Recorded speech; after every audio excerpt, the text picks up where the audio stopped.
Greetings, people. All right. I'm just going to wait till some people in the room. And we're going to go ahead and begin. All right.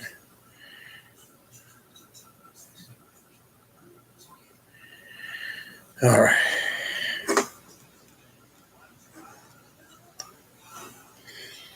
All right. Myself situated. Yeah, that's my bad. All right. Peace to everybody. Why is it? Oh, man, something wrong with this chat. Man.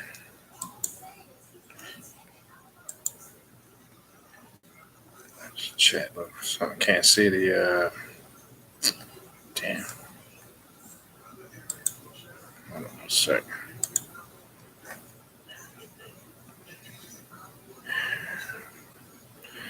Can only see part of the chat screen. I don't know why. Hold on. That's not doing it. Oh, I think it's this here. Hold on.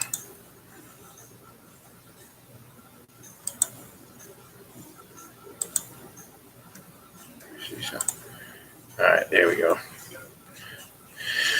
All right, peace. We're just gonna wait for, again, peace, Brother Kendrick. Gonna wait for some people to come in. I got the screen fixed now. I guess you can do 110. Okay, 110's a max you can go. All right, cool. Peace, brother. Doing okay. All right, we're just gonna wait for some people to fill up. All right, peace. That's my LLB. Peace to Sister Regina. We're just waiting for some people to come in. I mean, people coming in, we just wait for a few more, so I ain't got to repeat myself. And then we're going to go ahead. What I'll do briefly is talk about, just briefly before we get into the topic, as we're waiting for more people to come in, talk briefly about the event this past weekend, which went very well. Hold on a sec. Let me get this thing adjusted here. Hold on. So I get my shit situated here. All right, there we go. Yeah, so briefly, I'll just go through that real fast. The event this past weekend went very well for the group of people that turned out. On Friday, we had several presentations.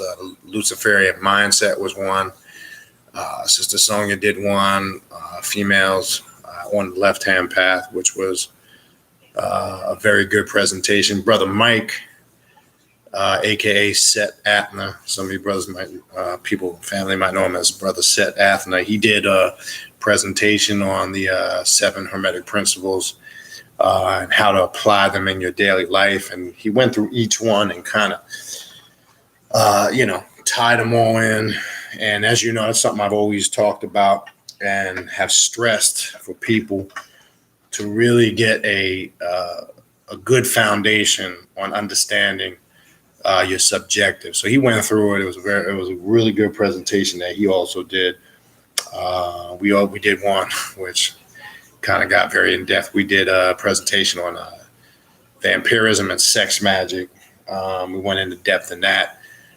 Some stuff I just don't think it's not really appropriate in my opinion. Not for any say, because you gotta be careful because you really don't know who's listening.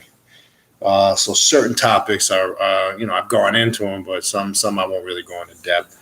It just depends on the context. But it was a good setting to go over that material and really go in for a while on it in detail.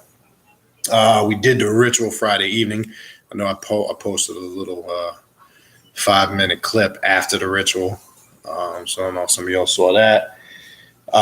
Saturday, it was intense because we forgot to film anything. We did a full setup on the beach with the Igun, the Loa, the Orishi. We did drumming. Sister Mandy, I know that you guys know from the room, was her and her husband had came down, and she could probably elaborate on her experience more. That, I mean, I can tell you what happened, but I'd rather you hear it from her. So we went in hard on that Saturday. It was pretty intense. A lot of energy at that particular ritual, and being outside on the beach kind of enhanced it even more. It's the first time we kind of did something like that outdoors. Usually we have like a drum circle, things of that nature outside, but it's usually, kind of standard. But this, invoking, the deities and doing it outside in nature, it was a little different feel, different energy, but it was very good. And then we finished up at the cemetery later in the evening. But all in all, went well. We will have something coming up back to our just once a month events. Got a couple ideas. I ain't gonna throw it out there now, but we got a few ideas on the burner. That's gonna be the last. Oh, good.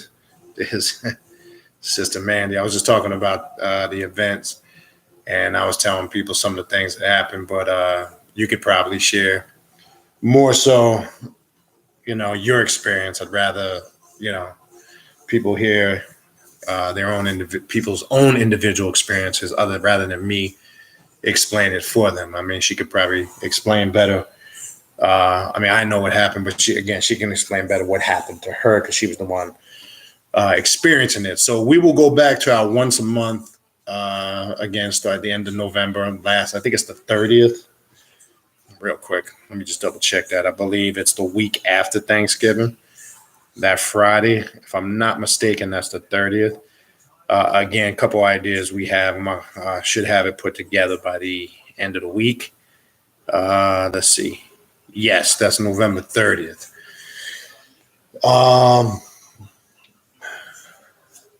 More to come on that. That's the best I can tell you. But anyway, real quick, to breeze through the announcements for that, any events you see in the info box, that classes, spiritual consultations, or readings, you can just hit me up and email me for any of that information at khnum19@gmail.com.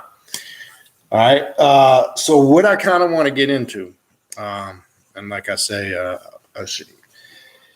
you see the title, the Book of Nun, all right, Asetian Cosmogony, right? We talked about last week, which I wanted to do an introduction on this topic. Now, I also want to make it clear,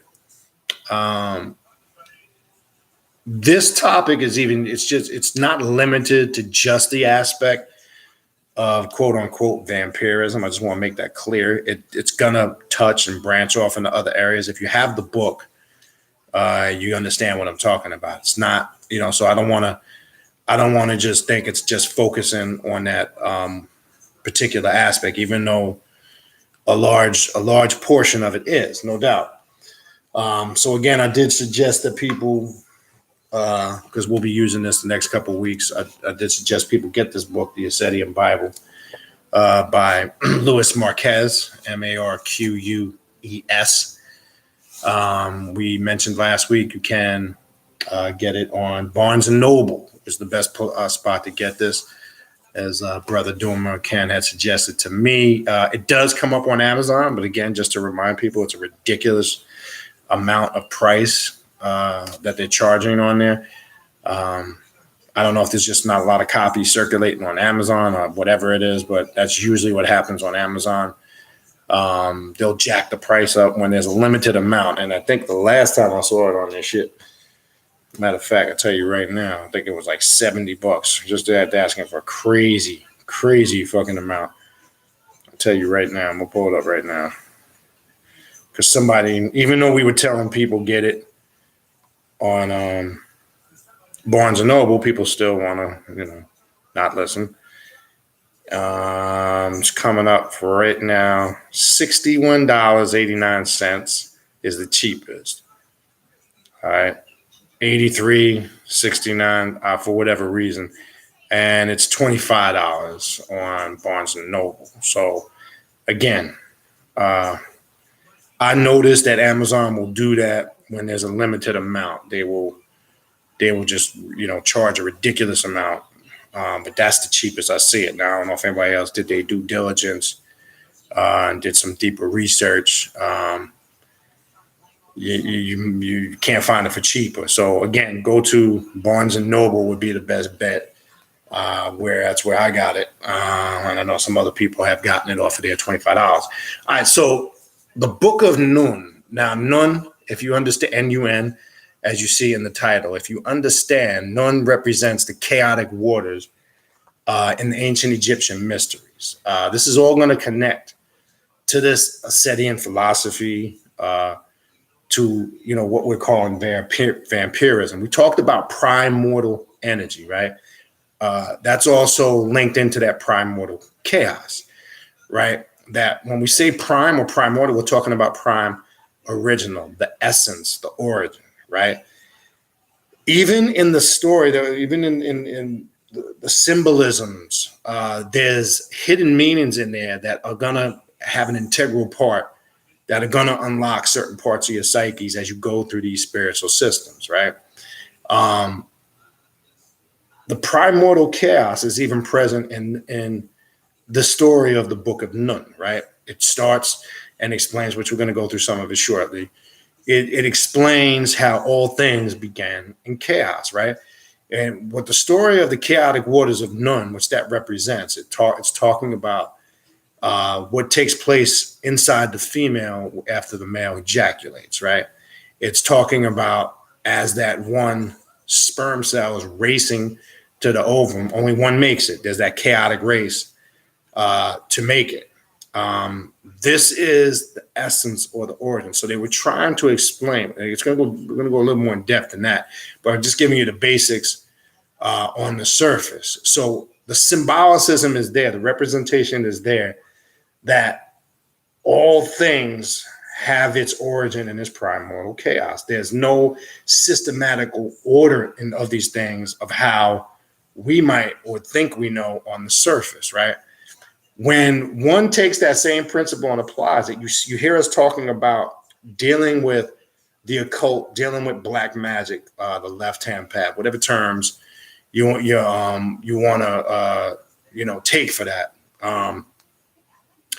We always say that there is that aspect of dealing with your inner chaos, right? This same principle applies because one must go back to that prime essence, point of origin, quote unquote, to really get to understand real self. Now, again, we're talking about the symbolicism of the story. Then we're talking about how does one apply it to themselves. Point being is, let's go into the book. And again, I'll go through the material and then I'll take your questions and your comments. Again, if I didn't greet you in the room, yes, and like I do see, like OT says, sometimes, yes, in that race in the womb, twins can be born, quadruplets. The point is there's millions of those cells, only very few make it. It's still a chaotic race for survival. But we'll get into that in a little bit. But again, if I didn't greet you personally, peace and greetings. So let's go through the material, and then we'll go through questions in the comments. Now, if you have the book, we are going to go to, call these glasses, not bad.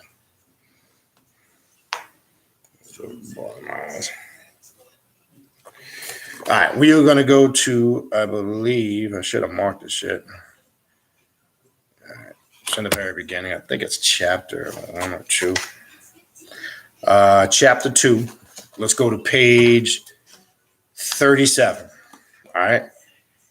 Now, we might be familiar with the text from different sources. We're going to kind of break it down and go through it a little bit more in depth. So let's start at page 37, the Book of Nun, the Asetian Cosmogony.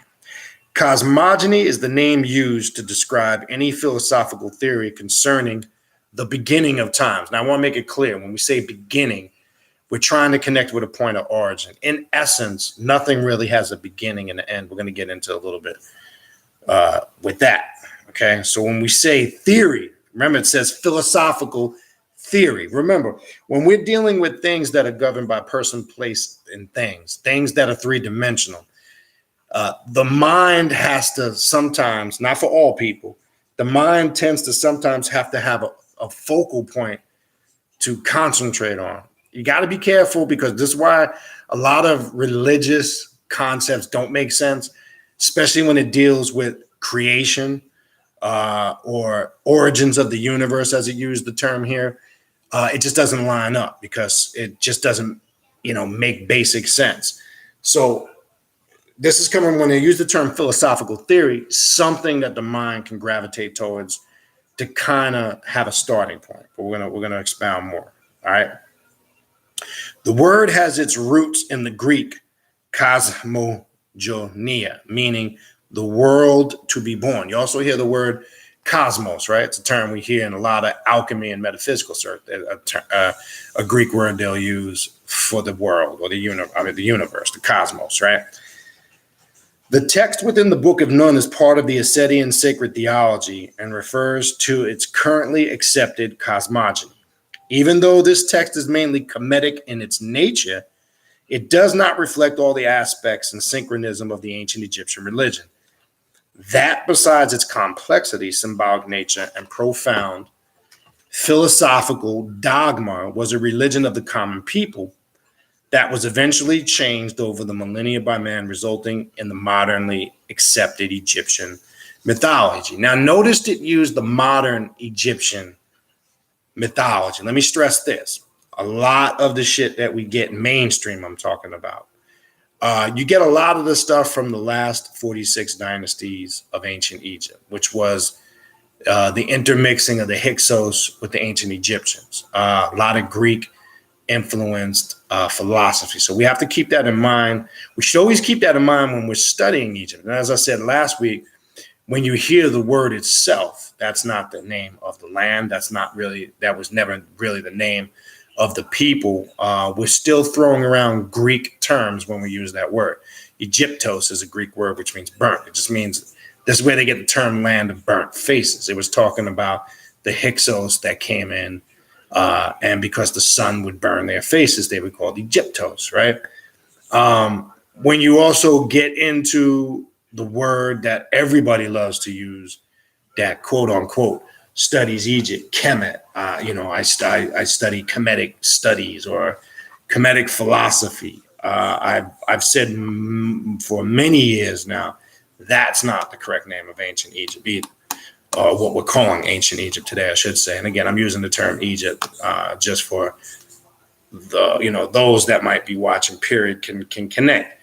Kemet, as I said before, is actually an Aramaic Hebrew word, okay? And that comes from when you go back into your book of Genesis, you had one of the sons of Noah called Ham, right? Or Ham, K-H-A-M. K-H sometimes spelled K-H-E-M. Hamites or Hamites. So what it's still doing is when you call on the land Kemet or Hem from descendants of the Hamites, you're still tying it into biblical philosophy and religion. So that definitely was not the name, right? And we went back into titles that go Tar. Sometimes you'll see it T-A-H. Sometimes you'll see it P-T-A-H, like the deity, right? The Tarites. Right, we were tracing that. That was one of the ancient names. We talked a little bit about Alkebulan. There's a lot of false theories about that. How some will say at one point the whole continent of Africa was called Alkebulan. That's not true. That certain area in the northeast was at one point. That is a fact. But that's not a title. We even went back to titles such as Nuba, which is even older, N-U-B-A, etc. You get the point. Not to go into a whole history of names, but we can establish the fact that Egypt and Kem or Kemet are very modern terms that do not go back during the period that we're discussing, how old this culture and spiritual system goes back. These are a lot of things that are not, in my opinion, talked about, and especially when we get into the Book of Nun, as it's saying here. All right, so let's continue. All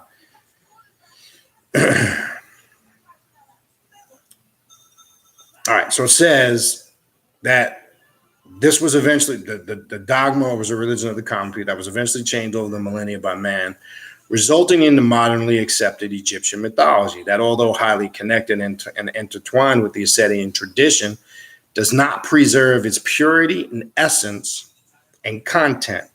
It is not the intention behind this work to represent a text from an Egyptologist perspective, but the secret religious truth of the Asetians. Even though Kemetic in its basics, this cosmogony is most of all Asetian. So while many of the concepts are indeed applicable to the Kemetic religious context, they are ultimately based on the Asetian point of view. All right. So I want to make that clear as we go through it. All right. So let's skip down to the next paragraph. In the Book of Nun is explained in a very short and concise way the beginning of times, the birth of the first gods, the Ogoad, if you've studied, probably, well, we'll get into that in a minute. And their rule on earth during the Sep-Tepi period. It is also described the genesis of the firstborn Asetians, along with the true origins of the gods and their history. This text touches in tiny drops the long-kept secret Asetian mythology. It does not address the whole complexity of the subject, nor is it the intention of this version of the Book of Nun, here made accessible to the general public for the first time. All right. The full mysteries of the Book of Nun are a compendium of highly deep and intense religious knowledge, where some information is kept hidden inside the mind of Asetian elders and in the ethereal realms of the Akashic records. All right. Now, I'm not going to go through in detail every aspect of the book, so I'm just going to kind of skim through the order of the book and the breakdown or the sequence. The first section will deal with the beginning, and I do want to read a couple excerpts from there because the very important thing to understand is we're going through some of these concepts, right? How do I apply this to myself in 2018? Because again, what can happen is when you study some of these ancient cultures, all right, you don't want to get trapped in the mindset of, as I like to call it, and you see me joking around about it a lot, back in the day, itis. Some people unfortunately get so ingrained in these studies and then they start trying to live, whether they're conscious of it or not. Some are, unfortunately. They get stuck in the back in the day mode. So I want to make this clear. You can put on all the Egyptian attire you want, all Egyptian symbols and artifacts, and that's great. I'm not knocking it. You could put on all the, garb and have the whole look down. It's very important that we don't get caught up and stuck there, because the reality is what some people are not able to put into perspective. Remember, them cultures had their times. They served a purpose. You can't resurrect that portion of history. Don't mean the core teachings cannot be updated and applied to today. That's not what I'm saying. But we tend not to do that. We tend to still want to approach it, whether we're conscious of it or not, as if it is back in them days and back in them times. And that's the worst thing you could do to yourself, because in reality, it really doesn't hold any significance, because the question has been posed many times. I've posed the question, how can we bring this information when we're studying something like this? How do we bring this up to date in 2018? And how do I apply this on my path? How does one do that? Now, that's not going to be the same exact, method for everybody, obviously, because we're all on different, or we're going through different levels of learning. We've attained different experiences. Age plays a factor. All these things have to be considered. So everybody is not going to be dealing with it exactly the same way. But one thing that does apply to everybody is to make sure you have a foolproof plan of not getting caught in that back in the day itis. Not just with this culture. I've seen it happen. It could happen with Ifa. I've seen it happen with any of these ancient or traditional systems. All right. But you get the point. All right. In the beginning, only existed one world, known by the ancients as the duat, the underworld, not physical. The ethereal reality was filled with nothingness, right? And chaos. In here, there was no concept of time or space. It is the infinite, the void, and the abyss with no beginning and no end, eternal. Now, if you go back through a lot of my videos, you hear me always connect that to the inner abyss of your subconscious mind, right? And the reason why I even use these same terms, that there's no beginning, no end, there's no limitations, there's no confinements. That's what chaos represents. Now, when you're approaching it, that's not necessarily a bad thing, because you can also liken that description to unlimited potential, right? Meaning the potentials are unlimited. When there's no borders, where there's no limitations and no restrictions, and that's what this is talking about. You can use the term state of nothingness, right? And there's phonetics in that word, right? In order to have, something first, right? Now, we could spell the English word S-O-M-E. There's always a play phonetically on words, very important. And then you have another word in the English language, sum, S-U-M, the sum, or the total of something, right? It's very important to pay attention to this.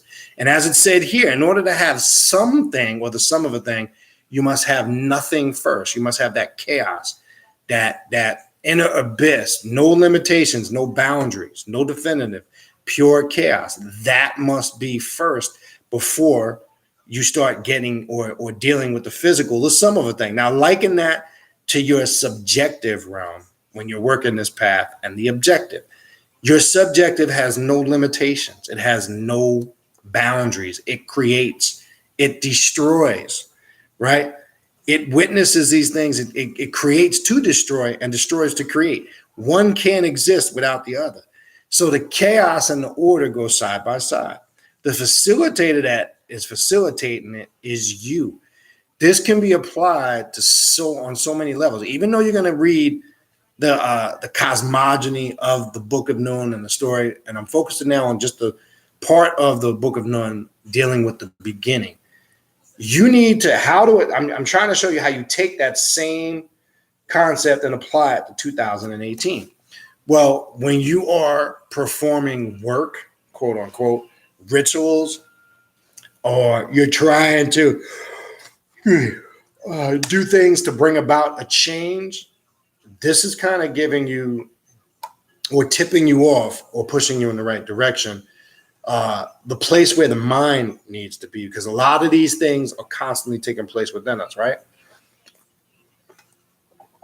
Well, let me go on, and it'll kind of give us a clearer picture, all right?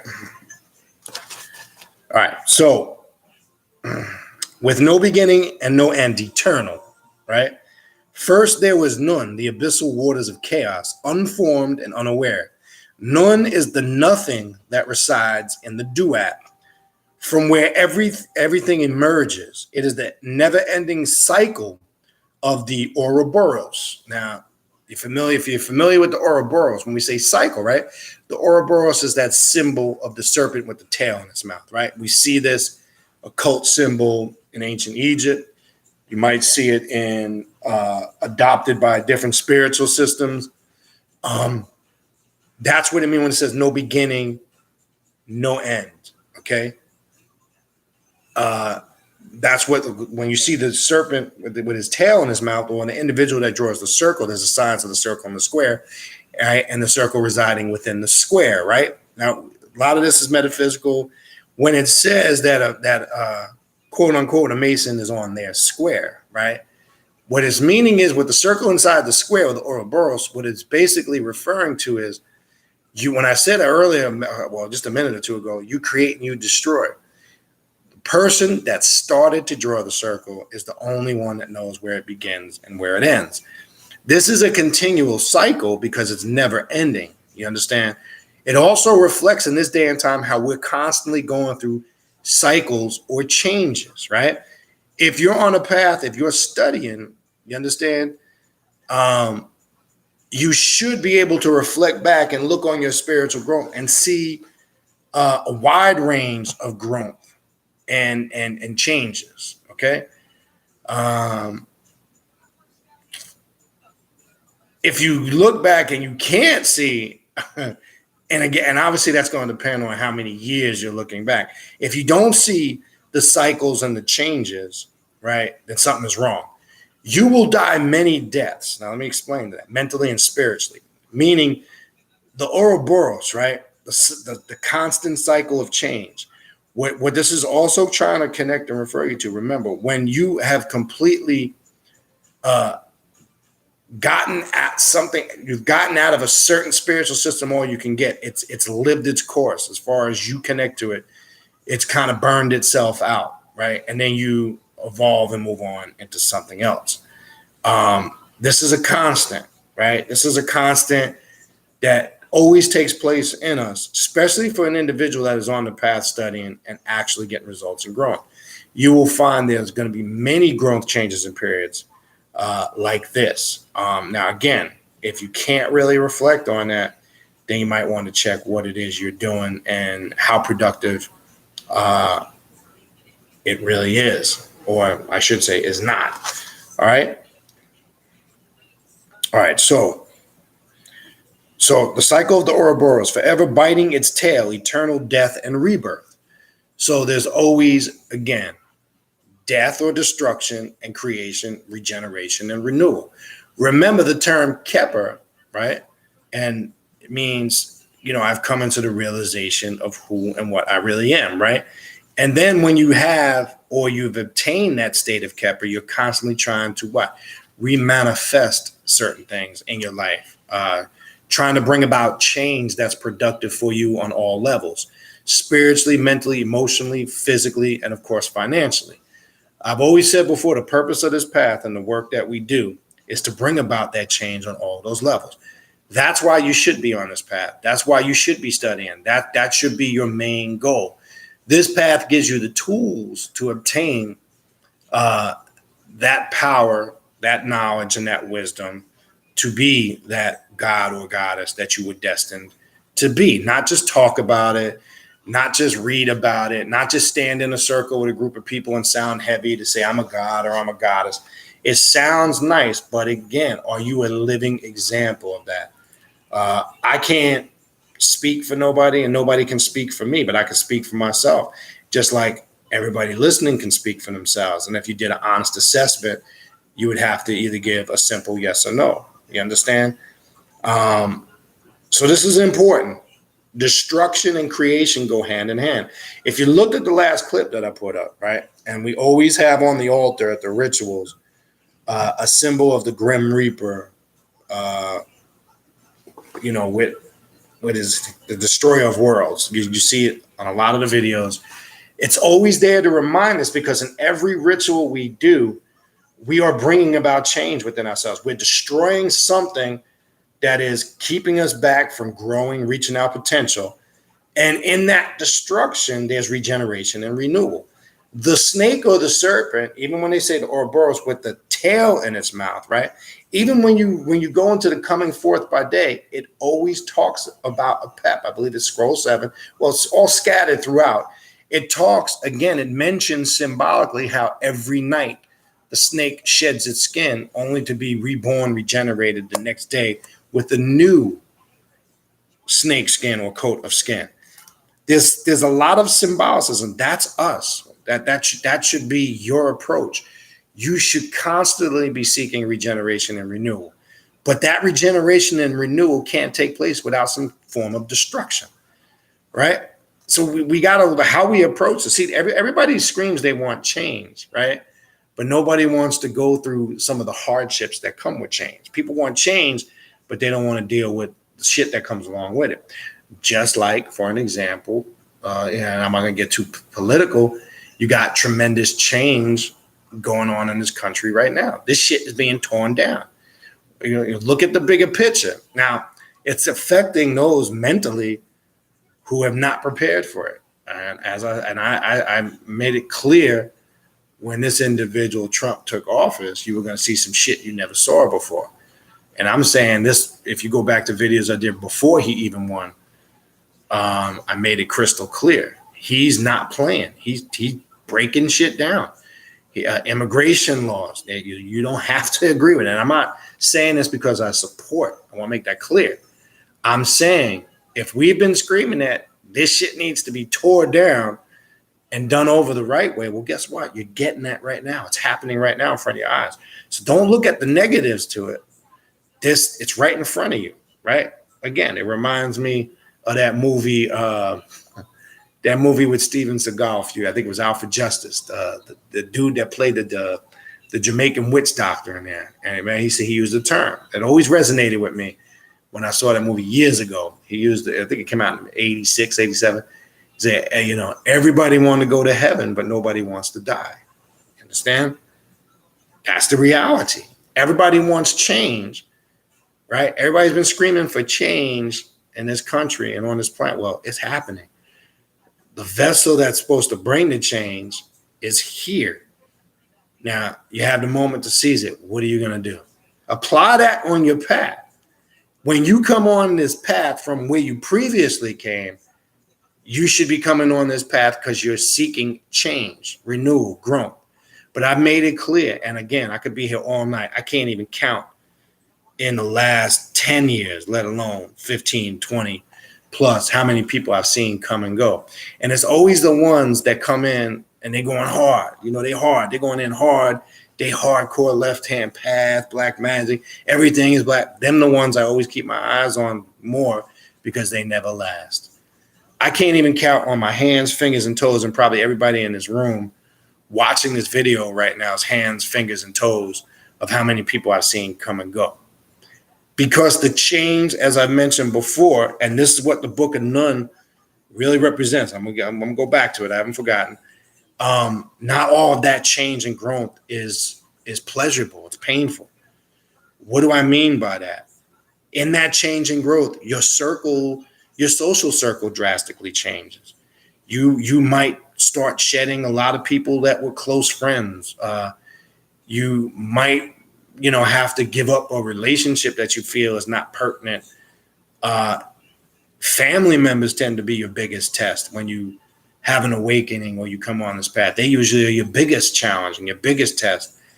You start to uncover things about yourself, your strengths, your weaknesses. The list goes on and on. Your bad habits or characteristics, you understand that could be holding you back. It starts to come to the surface. So what I'm saying is, this is where I see people struggle, because that great change, when I'm dealing with the destruction and the reconstruction process, or the to build, destroy, right? We learned that as 5% is build, destroy, right? You can't have one without the other.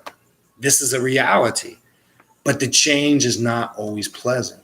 So what tends to happen is the warriors, or those that have that warrior-like nature within the male or female, they're able to take those challenges head on and work their way through them. Now, it's not going to be easy. The beauty of this path is it doesn't promise pie in the sky. It doesn't promise a quick fix. See, and that's the one thing that we want in life right now. We want a spiritual system that cuts through the bullshit, that doesn't fill your head up with fake promises of rewards later. No, this path tells you from the get-go, you have the ability to bring about the change. You have the ability to obtain whatever it is you desire, right? But at the same token, nobody ever said it was going to be easy. And it's not the external things that are difficult, the obvious things on the surface. That's not what I'm talking about. When you really start to activate your true emotions, right? When you start to get in tune with the essence of your real self, and this is what the chaotic waters of Nun represent, that the no limitations, no bounds. You go in hard to the point where you really start to understand yourself. A whole nother level of awareness comes to the surface. That's where some of the pain or the trauma is activated, right? People don't understand when we say, you hear the term where I'll say stuff like, you got to deal with your bullshit, right? You'll hear that on a lot of videos. Well, this is what I'm talking about. I'm not talking in some superficial or symbolic way. I'm talking in literally. You will have to do a full evaluation and self-check. You understand? That's step one proceeding on this path before you can even go forward. Because the one thing you can't do on this path that you can do on other paths, you can put on the costume and just fit right in, right? So you can, if you want to play Santeria or Ifa, you can go buy a dashiki, put on some Aleques, and you got the look down pack, even though you'll get exposed, but you got the look down pack. See, the difference is in this path, and those that know, and I can only speak on what I do, but I know from the perspective I'm coming, I'm sure there's a lot of people dealing with it on a similar level. For those that have been around me and those that have worked with me over the years, that's what I'm about. It's about doing work. It's not just about talking about it. And the work that we do, especially in the rituals, the work that we do when we gather is to bring about that change, is for every individual, even though we might be doing something collectively as a group, we're trying, everybody's going to have, as I said before, and those that were there this past weekend can attest, you have your own individual experience too. And that's important because ritual is supposed to transform and change an individual, not just to do it because it's cool, not just to do it because it's occultic and dark and all that bullshit. Your intent should be to carry out a working / ritual because there's a desired result that you're trying to obtain. As long as you're clear on that, you for the most part will gain success. All right. So let's continue. And again, keep your questions and comments. I will get to them when I'm finished with this. I will go back up to the top. As you know, I don't skip nobody. I'll go to the top. So just be patient. All right. All right. So I know I went a little bit off there. We left off with the Ouroboros. Okay. So from imbalances and a fusion of oppositions, the chaos was set in motion. And from its nothingness, the primeval consciousness emerged. Amun, A-O-M-N. The primordial entity, not really a he or a she alone, formed but unaware. Only Amun, known by some as Atum, existed above nothingness of Nun. He was the demerge responsible for the creation of the physical universe. Now, the word Atum, right? Amun, right? You'll hear that word too. You'll hear that one too. The hidden, right? Or the hidden one, right? At this point, there was no past, present, or future. Everything was darkness, and no notion of time was yet conceived. Now, let's talk a little bit about time, right? Or the false illusion of it. When you're working with your subjective, especially when you're working a ritual and you're working magic, time doesn't even exist. Okay, the false concept of time that we have on the physical realm is what keeps people trapped, for lack of a better word. Time in itself is an illusionary spell on a multitude of levels. I understand first how we calculate this false concept of time, right? The system that we use to calculate our year in this country today is the Gregorian calendar, right? From Pope Gregory the Great, right? We know the basics. Mathematically, it doesn't equate. We know there's a leap year every 4 years. We know they have daylight savings time where these motherfuckers just snatch an hour and give you an hour back. It's all illusionary. It doesn't exist. Time is constantly expanding and contracting. That's the real concept, quote unquote, of time. What do I mean by that? I've always used the analogy. You've heard me say for well over 15, 20 years, if you take a pebble and you throw it into a body of water, wherever that rock or pebble lands, ripples break out from the center of it, right? That's really what time is. It's constantly expanding and contracting throughout the universes / multiverses. This whole bullshit of 60 seconds is a minute, 60 minutes an hour, 24 hours a day. Now notice the sixes, right? Pay attention to that. There's a reason for that because you got 60 seconds, 60 minutes, 2 and 4, 24 hours in a day. List goes on and on. You can even go breaking down into the seconds per the hours. You're going to keep getting these multiples of 6. I'll get into that in a second. The whole point being is the false illusion is the subjective that we try to tap into when we're working magic, right? Or what some like to call the spiritual realm, right? The astral realm, whatever term you want to use to tap in, right? There's a reason why they went away from a lot of the secondhand clocks from years ago. And I've talked about this many times in the past, right? When we look at those clocks per se, I think I ain't been in a high school in I don't know how long, but I believe most schools still have those clocks. I would think with the second hand. I could be wrong.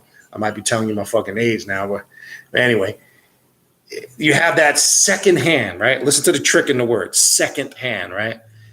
And when you look at the second hand on a clock, it's going tick, there's a pause, right? Tock. So you have tick, pause, tock. Tick, pause, tock.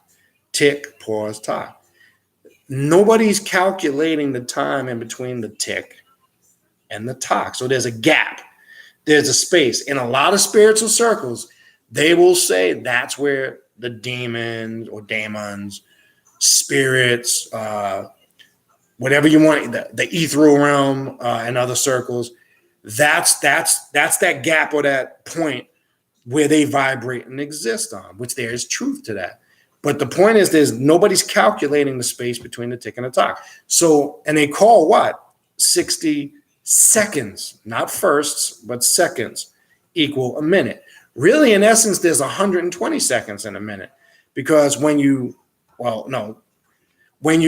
calculate the space between the tick and the tock, you're still going to keep coming up with multiples of 6. What are we really dealing with here? So we have a gap. We have time is not really being calculated or recorded correctly, which really, in essence, throws it completely out the window. When one is working, quote unquote, greater black magic, that doesn't even exist. It's irrelevant. You have to be able, and you hear the term break the time barrier, right? In order for you to, a lot of people will say, I struggle. Some people that have contacted me say, I try to astral travel, but I'm struggling with it. 9 out of 10 times, whether you're conscious of it or not, I'm not talking about that you might be conscious of it. Most of the time, you're not. Most of the time, people still struggle because they are subconsciously placing themselves confined in this false illusion of time.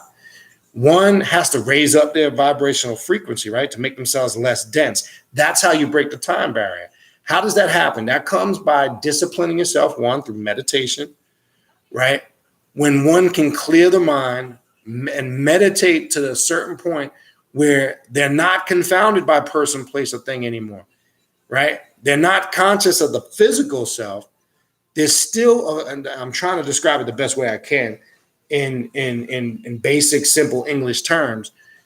There's a consciousness or awareness of existence, but the physical body, how you feel right now in the physical, is that has completely subsided, which shows you're not confound no more, or you have the awareness you're not confound no more. You understand, you're not confound anymore to these false concepts of time, person, place, or thing. I'm trying to explain something that's not three-dimensional, but trying to explain it in human terms can be difficult. I'm sure anybody else has had the similar experience, might use similar terms, but it's hard to take four-dimensional things and explain them in a three-dimensional existence. It's just you can't do it. What do I mean by that? People, the million-dollar question in religious and philosophical circles, who is God? It's funny because human beings will try to answer that question looking at it from a three-dimensional perspective, and you can't. Because what they're titling God, the reason why there's so much fuckery, confusion, and debate over it, you're trying to answer and perceive that question, being confounded to person, place, or thing. You can't do it. Because what tends to come in is your personal opinions, your influences, how you were raised, your perspective, your experiences.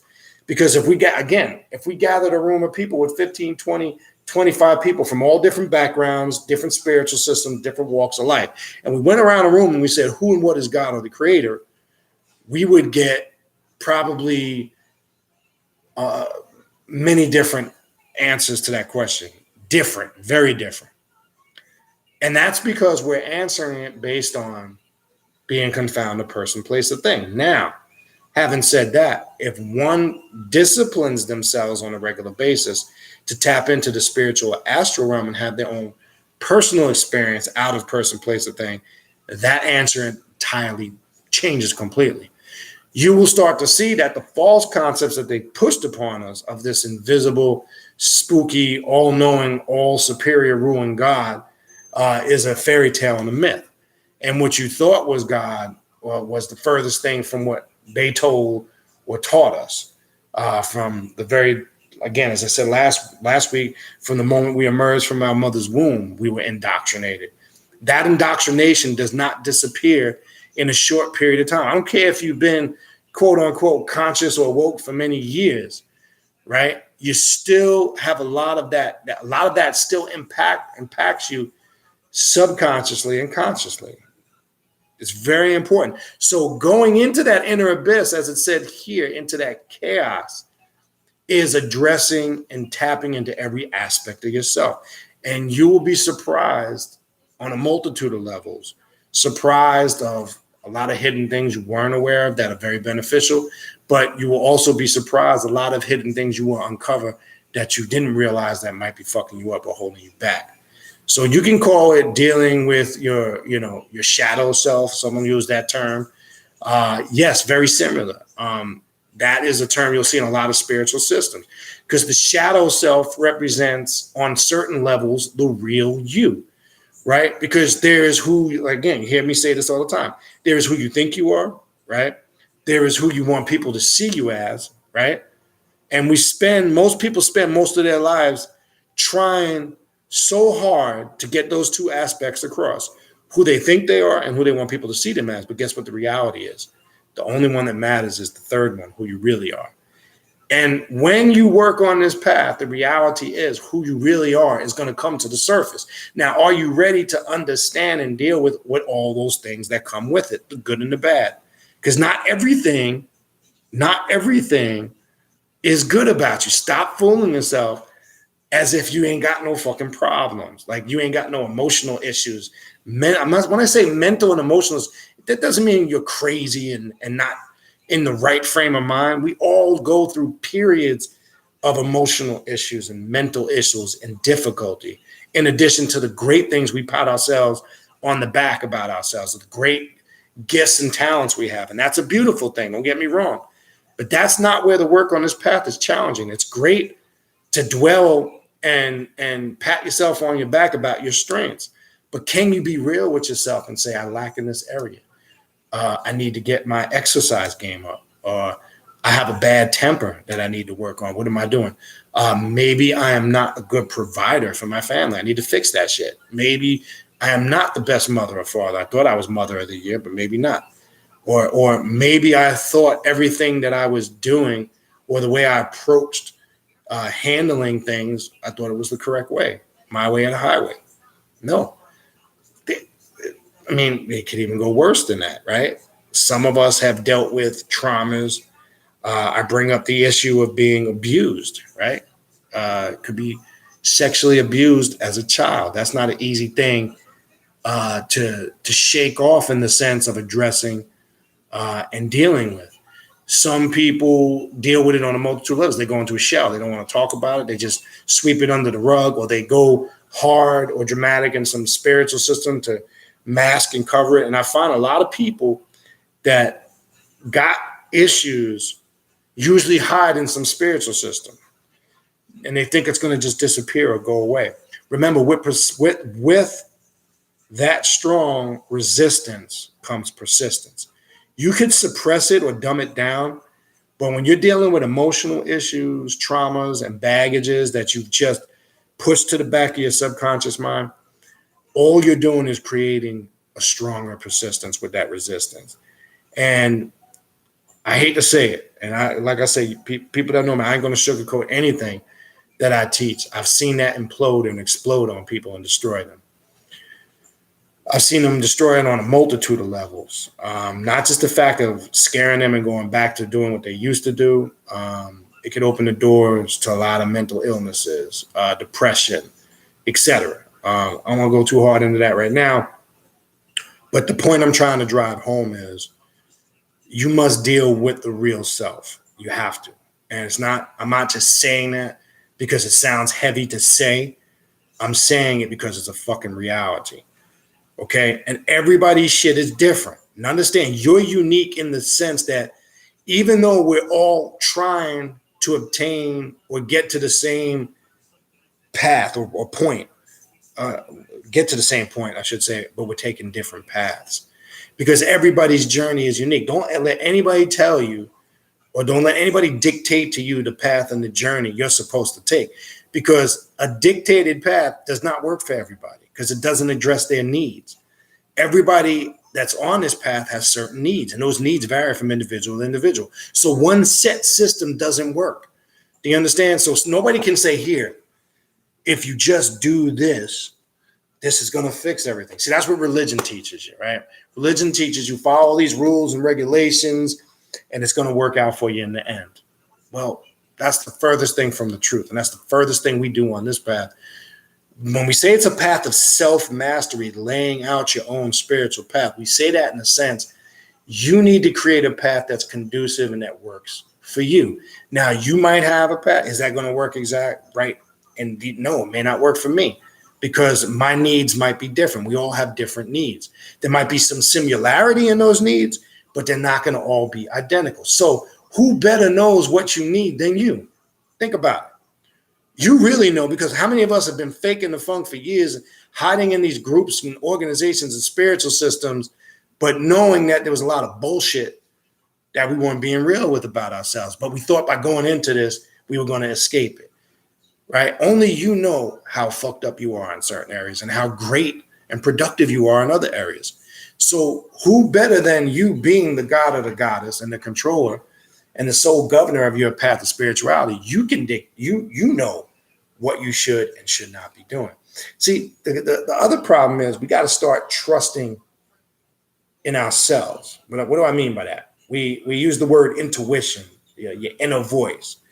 A lot of us ask questions we already know the answers to, but you want to know why we ask the questions? Because we want validation, right?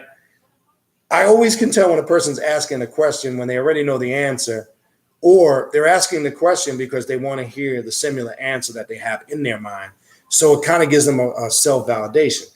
Well, I'm going to say you should just scratch all that, because what you really need to start doing is trust the process, right? I'm not talking about trust the process from an outside perspective of somebody dictating this shit to you. I'm saying you need to start trusting yourself a little bit more. I'm going to give you an example. I'm a Gemini. Geminis will do that shit all the time. Geminis will always ask questions they already know the answers to. It's just like they need to hear somebody give a similar answer just to kind of confirm. This is what Geminis do. This is a reality. Even though they're very, quote unquote, intellectual and have different personalities, but they tend to have that characteristic. And I can attest, I have that to an extent. Not as bad now. I used to years ago. I remember being a part of all these different circles, and I would be asking questions I already had a premeditated answer to, but I just wanted to hear somebody else say the same fucking thing. What is that telling you? It's trying to tell you that the answer, look, everything, you're not being taught. I don't care what it is you study. Remember, you're just trying to be reawakened. There's nothing that you don't know that doesn't exist. That doesn't reside within you. You're hearing a lot of these spiritual circles, the answers reside within. And they are, it's true. But the problem is we don't trust that process. Why do you think many people have to be a part of clubs and groups and organizations and whatever, and a lot of these spiritual groups are, because it's that insecurity that they have about themselves. They need to belong to these groups because they're insecure in personal things that they're not addressing within themselves. So that insecurity is filled. Like, if you look at all these dudes, all these fucking pro-black or groups like the Black Hebrew Israelites and the fucking Wapians, where all they do is talk about lean on the crutch of what the white man did to them. That's usually a telltale. There's a personal fear, there's a trauma, there's an emotional disconnect that they're not addressing within themselves. And usually that angle is the crutch that they lean on to kind of block out or kind of make those insecurities a false sense of security within them, right? Well, this path does the complete opposite. It says, look, all that shit is illusionary and bullshit. At the end of the day, it's you standing on your own too. And that's it. You're going to find out at the end of the day, you're going to realize at the end of the day, all you have is you, period. I don't care. Yes, you might have external things, family, friends. It's all illusionary. right? You hear this term in many spirit, you're alone in your sorrows, right? Because at the end of the day, really, I've said this before, and I don't say this in a callous, inconsiderate way. It's a reality. At the end of the day, nobody really gives a shit, right? You hear that term. No, look, one thing I can't stand is like when a tragedy happens, right? Right? This fucking just gets under my skin. Like, all right, we just had one again, another one this past weekend, which I ain't going to get into all the theories on that. When there's some type of mass shooting, these fake, phony motherfuckers get on TV. Our thoughts and prayers go out to the family. Your thoughts and prayers go out to the family. That is so fucking comical to me. You understand? Your thoughts and prayers go out to people you really can't connect with, number one. You understand? And this false illusion of your thoughts. What if your thoughts are negative and adverse to what those people's thoughts are? I don't want you sending me thoughts that may not resonate or vibrate with me on the same frequency. It's just, what I'm saying is all this false bullshit that we've surrounded ourselves with. That doesn't really change anything. That's the reality.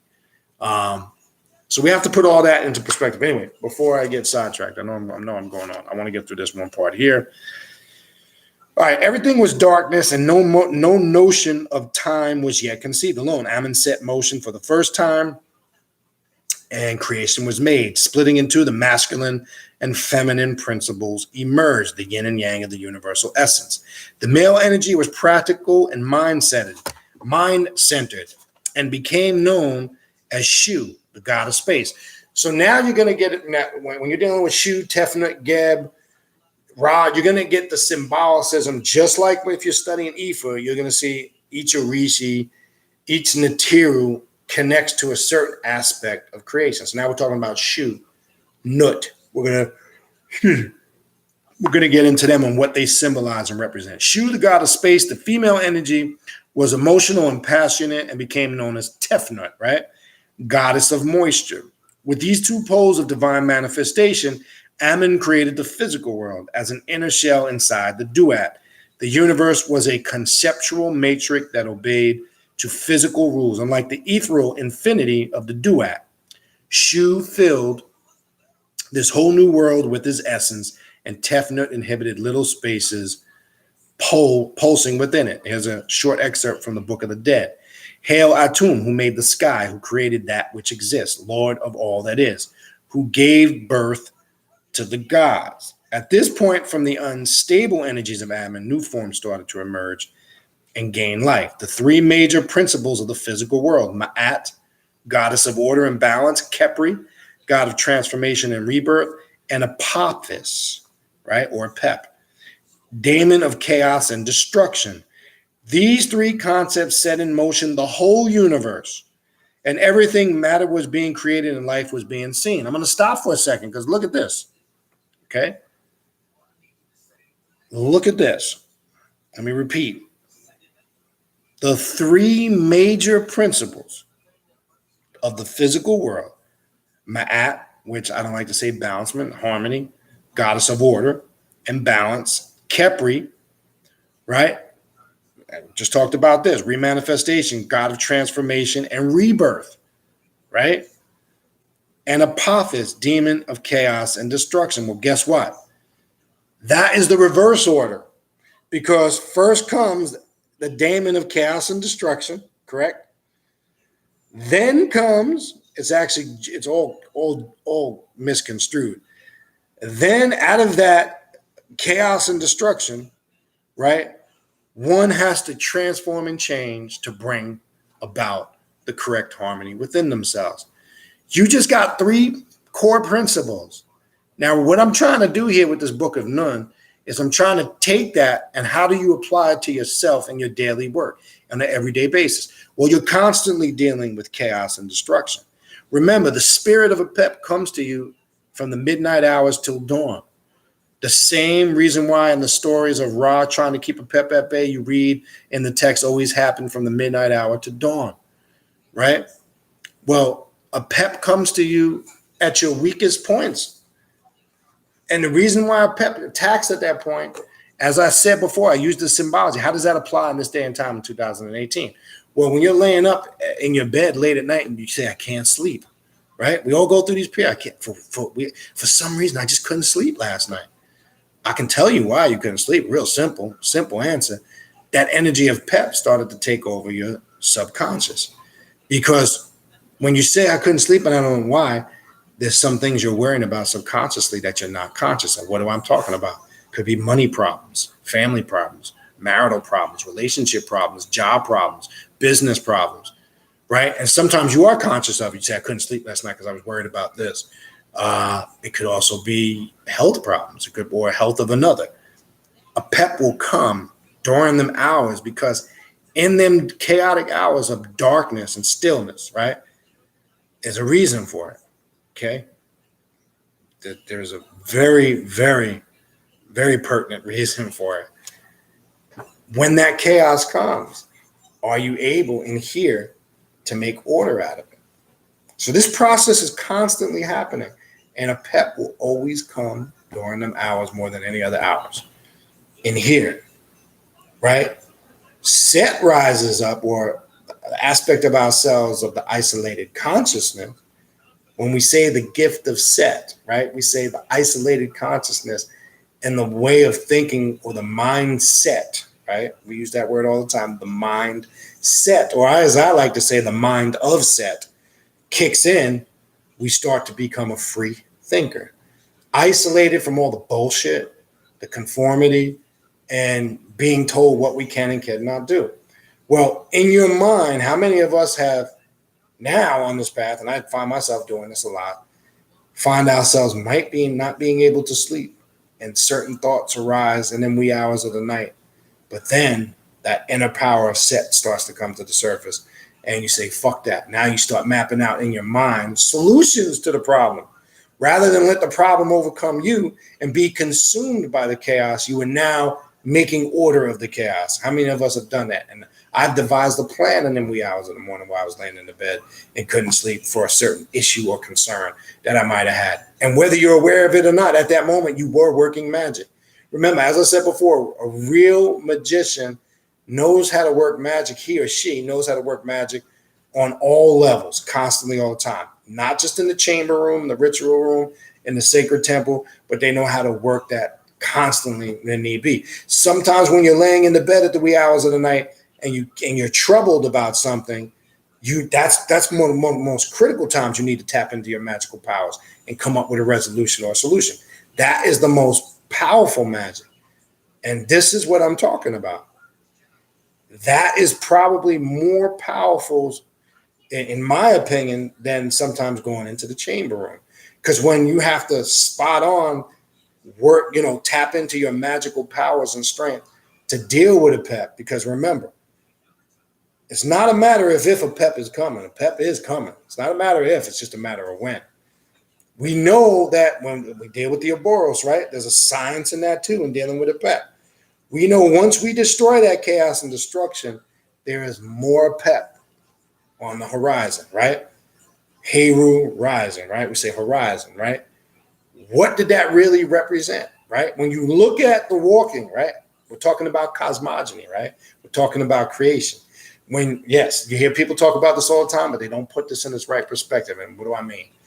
When you compare the story of Jesus and Heru, I don't really like to talk about it because it gets too fucking religious in nature, but I'm applying it to what we're talking about now. Birth, death, resurrection, right? Regeneration, or Kepri, right? Tying into the three principles we just went over, right? You have, when you look at that whole sun coming over the horizon, you're dealing with birth, death, and resurrection. Your Jesus, quote, Heru story. When it's at its zenith, right? You're looking at the 3 points of Atum that are mentioned in here in creation, right? You have Amun, Atum, and Atum, right? You have Amun, the hidden one, right? When it's coming up over the horizon, right? You have Atum, right? At its zenith, or in the central point of the sky. This is also your Jesus and Heru story.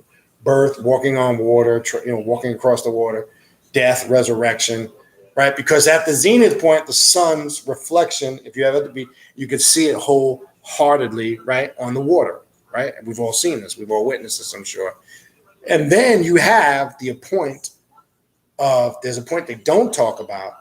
You'll see it in some texts, A-N-U-N, Achnun, meaning the point from Atum to where the sun, quote unquote, not that the sun ever sets. We know this is basic fucking science. We know the earth is turning on its axis, and as it's making its rotation, we know at certain points, just whatever portion we're on the planet, that side of the planet is being blocked out, and it creates the illusion the sun sets. But what this is really symbolic of, the point from Atum to A-N-U-N in the Egyptian text, is that very moment that the naked eye really can't detect, is when from the point you could see the sun and when it disappears, and vice versa. When it rises, there's a moment where you don't really capture it with the naked eye, right? But there's a science in that. So the symbology, how do we apply that to ourselves? Because just like that story, or just like we look at a regular day in the light, it constantly, like the Ouroboros, it constantly recycles itself. Now the illusion is, here's the fucking illusion on the physical, you think, right? You always think that tomorrow will come, right? Because at some point, that regeneration is going to take you into, quote unquote, the duat or the underworld, right? We're going to get in a little bit more. There's a lot of science in this, but I'm trying my best to connect it to how you can apply this to yourself and your magic and your path in 2018. That's the key, without getting caught up in the back in the day itis, all right? So let's finish. All right. So we talked about the three principles, right? These three concepts set in motion the whole universe, and everywhere matter was being created and life was being seen. All right. Now, then what I'm going to skip, you can read this on your own. I'm not going to get it because it's too much. Now it talks about the creation of the sky and earth. Now Geb comes into play, who represents the earth. So now you have Nut, right? You have Nut, the sky, Geb, the earth. You have Shu, the wind, right? You have Tefnut, the moisture, right? We're seeing the elements of creation. So when we talk about macrocosm and microcosm in relationship to us and the universe, you're getting. I'm just giving you the quick discourse on it, just for time's sake, right? All right,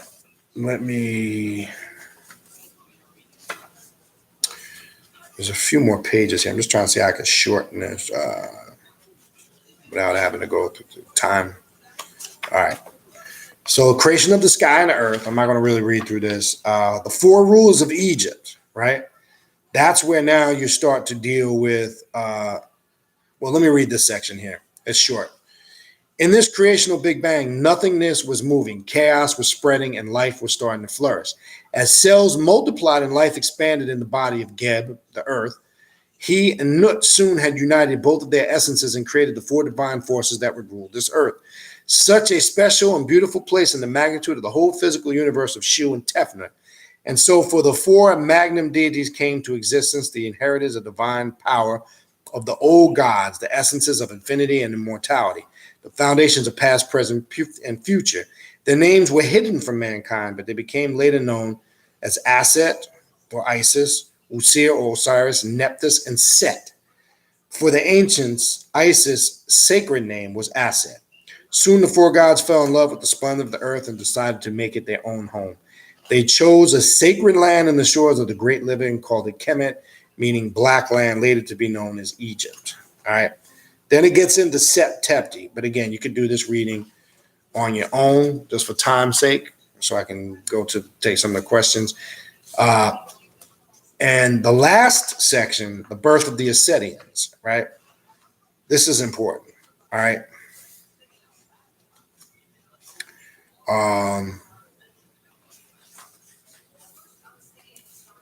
Hold on one sec. Yeah, again, you could do this on your own. So when we get into the birth, all this leads to the point when we get into the birth of the Asetians, etc. Again, I just gave you the short version. What I wanted to focus on was that first portion of the Book of Nun, and obviously in your own time. Again, for time's sake, I'm not going to sit here and read through the whole thing.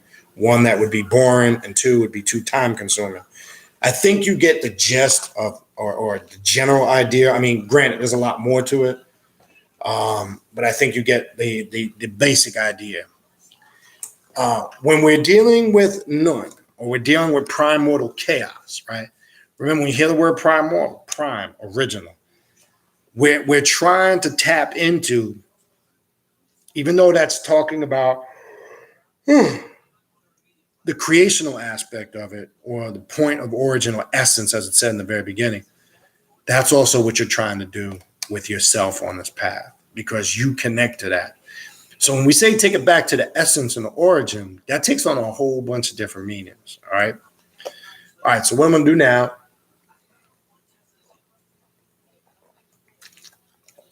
I'm going to go through some of your questions and your comments, not comments amongst each other. I'm going to skip that for time's sake. So hopefully you typed in some questions.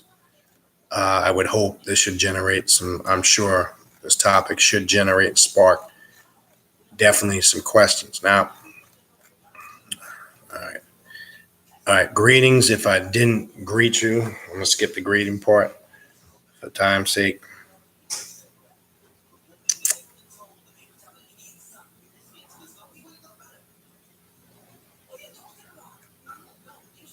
All right. So I'm scrolling down. Don't see any questions yet. Yeah. As I said earlier, to go back and when I was talking about to a comment that OT had put in earlier. When I was talking about, again, the chaotic waters of Nun represent when the man ejaculates in the female, those sperm cells are racing to the ovum. Even though I use the term only one makes it, yes, technically that's not correct. Yes, you can have twins, quintuplets, but out of those millions of sperm cells, and they say, I mean, nobody knows the exact amount. They say every time, quote unquote, you bust a nut, 770, it's just a figurative number. Millions are released, right? Very few make it. So there's that symbolic, chaotic process of when that happens, or when that incident takes place. So that's what I was referring to earlier, but just to add that point to it. All right. What else we got?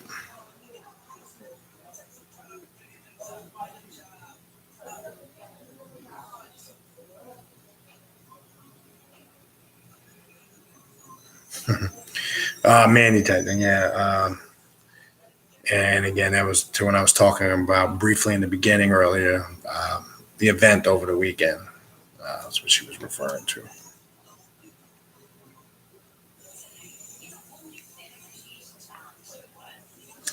Yeah, the reason why Mandy's other comment, the reason why when the drumming first started, she didn't really hear any of it. Immediately, she has a what we call a katana, or a gypsy spirit, that kind of just locked in on her and pretty much took her away.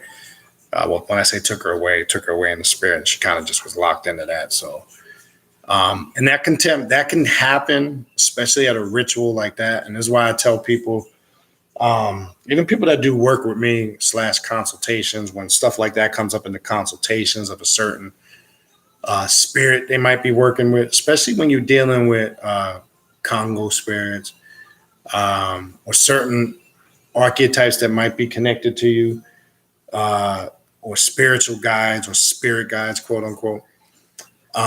Remember, sound and vibration and energy and frequency is what draws that spirit to you. So when you're locked in, quote unquote, or there's a certain vibrational frequency you've raised your level to, that makes you open and a receptive vessel for these spirits, quote unquote, entity, whatever you want to refer to them as, to kind of, give them the ability to rest or mount you, for quote unquote, lack of a better word.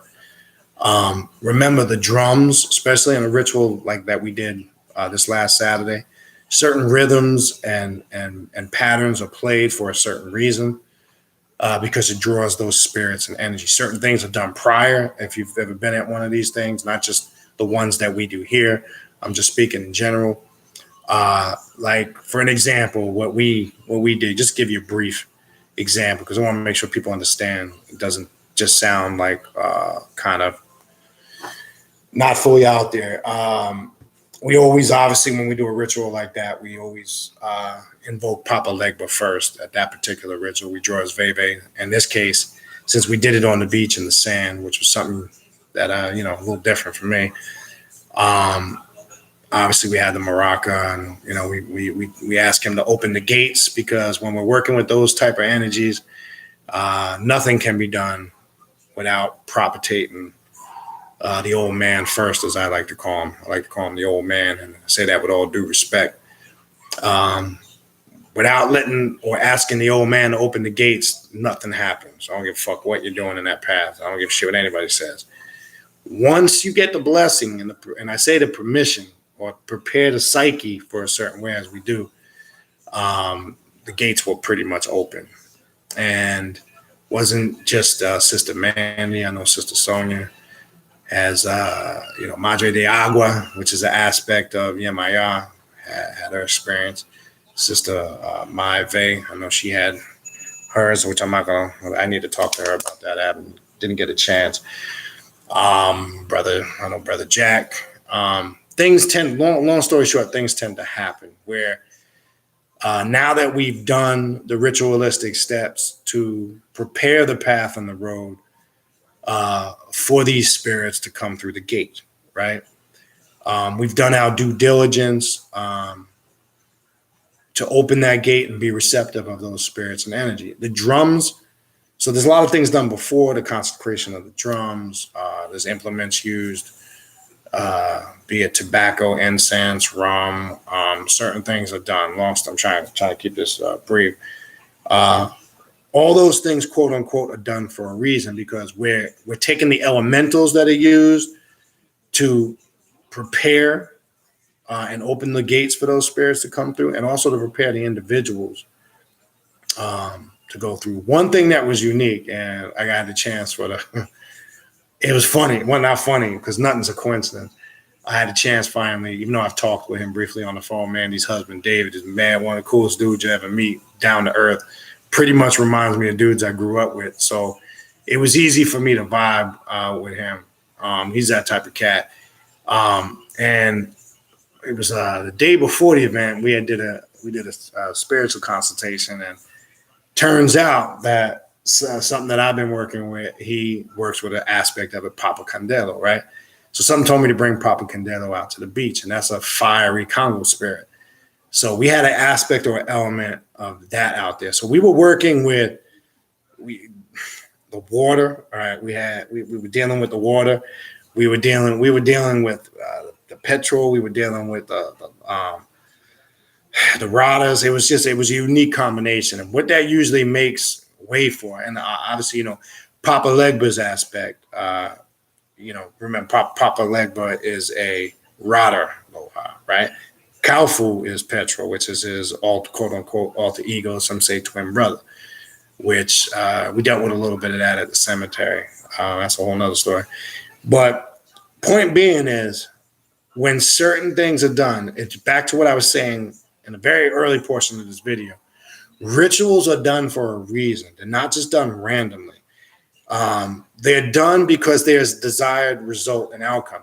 The desired, what we were trying to do, and what is always the focal point or the core reasoning for what we do, especially when we do our regular events here, we're trying to bring about change collectively and individually.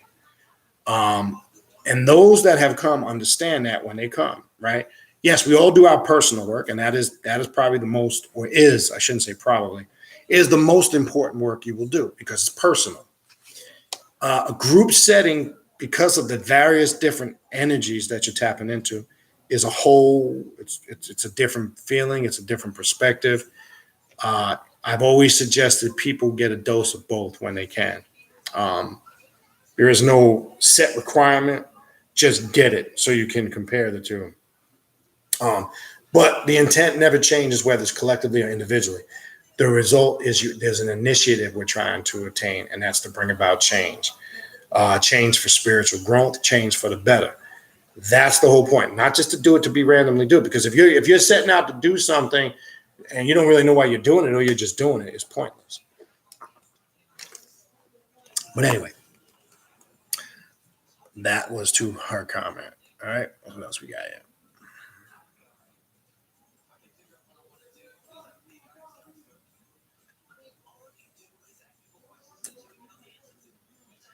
Yeah, and that was one of the themes we were talking about.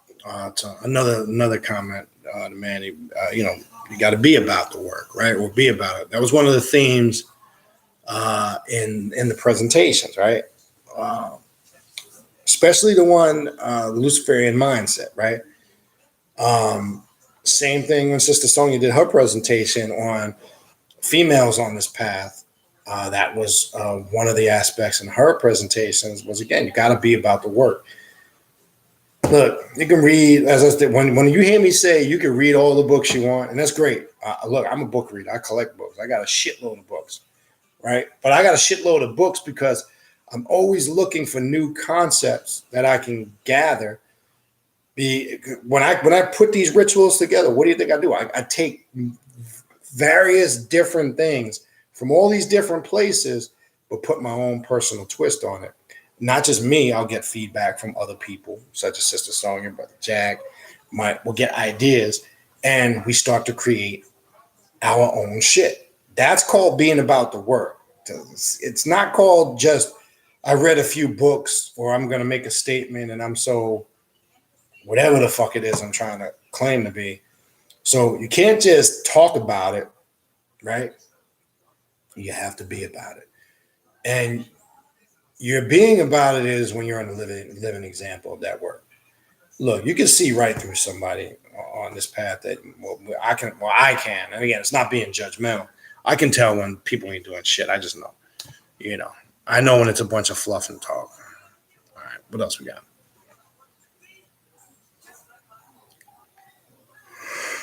Yeah, Oni's comment. I made a comment earlier. You're seeing these things going on, and what she typed in the last time governments were tore down was when West Africa didn't catch on and they were enslaved by the Western world. People better wake up. Well, this country's going through a serious divide and change right now. Okay, but what you're not understanding, and again, I'm getting ready to say this. Okay, I want to make it clear. I'm not saying this because I'm a Trump supporter. If you go back to some old videos I did right before he won the election, to the point when he first got in, you're dealing with a dude that doesn't give a fuck. And look, people, stop getting caught up in this race thing. This man is a businessman. He's tearing all this shit down because he knows the government from top to bottom has been corrupt, has been ripping people off, draining people of money. Look in detail what he's doing. People are not seeing it. The border thing, people are focusing just on the racial aspect of it. You're not understanding that it goes deeper than that. People think that is so discriminatory. Let me ask you this question. Look, I don't have no problem with anybody coming to this country as long as they do the due process. But you do have people entering this. You don't think there's people in those caravans right now that are terrorists and gang members and are using that as a cover to get into this country? That's number one. Number two, okay, this is very crystal clear. One thing that's become extinct in this country is the African American working man. There's no more jobs for them. This is about economics and money. What people don't understand with this dude, if you go back to my old videos, I said this dude is a businessman. He's going to manage this. He's going to deal with this as a business. You're dealing with a dude that's doing shit that nobody ever did before or had the balls to do. Look, that synagogue shooting, I ain't going to tell you, that was an occult ritual, okay? Go look at number 11, the chapter 11, bankruptcy. The Jews have been controlling the economic shit in this country for how many years? And you do the math on. I'm not going to really get into all that conspiracy shit because some people run with it. People really ain't awake. They think they are. There's a lot of occult rituals going on smack in front of your face. You're just not seeing it. All right. 11 people were shot. That was for a reason. Okay. I don't get into all that because I don't want, some people tend to run with it and get spooky. But it only affects you and you're troubled by it if you're asleep. See, I said, look, to me, I don't give a fuck, right? Because I know what I need to do and what direction I need to move in. The ones that are in an uproar about it are the people that don't know what's going on. Yeah, and I told you, man, you're gonna see. You think it's been bad these first 2 years? This dude about to do some shit you ain't never seen before, right? And it's always gonna be centered around the economy and money. He doesn't give a fuck. He don't care if you're black, white, Spanish. He don't look. He's here. Pay attention to what's going on. Trust me when I tell you. And again, you can go back to videos I did in 2016. A lot of the shit, right? He said fake news, right? There was a raid on the CNN building, right? We all saw this, right? He said fake news. He's on a mission to tear down the media, to tear down the financial structure of this country. And here's the thing that people ain't paying attention to: Social Security, right? Go look at what he said. What he said about Social Security, right? He is basically on a witch hunt to destroy the infrastructure of this government, because now you can't disagree with that, because he's quote unquote has said it's basically stripped us of everything and it's leaving us with nothing later on down the road. Now, all these other liberals that have came before him, again, I want to make this clear, I'm not a Trump supporter. I don't support any politician personally, because personally, I think they all got a fucking agenda and they're full of shit, and that's just me. But my whole point being is, if you look at some of the things, don't let your personal disdain and dislike for the man confuse you for what's going on, because that's part of the whole illusion, quote unquote. People get so, remember, if I'm always telling you, don't be proactive, not reactive. Because when you react out of pure emotion, your thinking isn't clear. See, I look at what this dude is doing. I'm looking at the overall big picture. I'm not saying he is a buffoon. He could be a clown.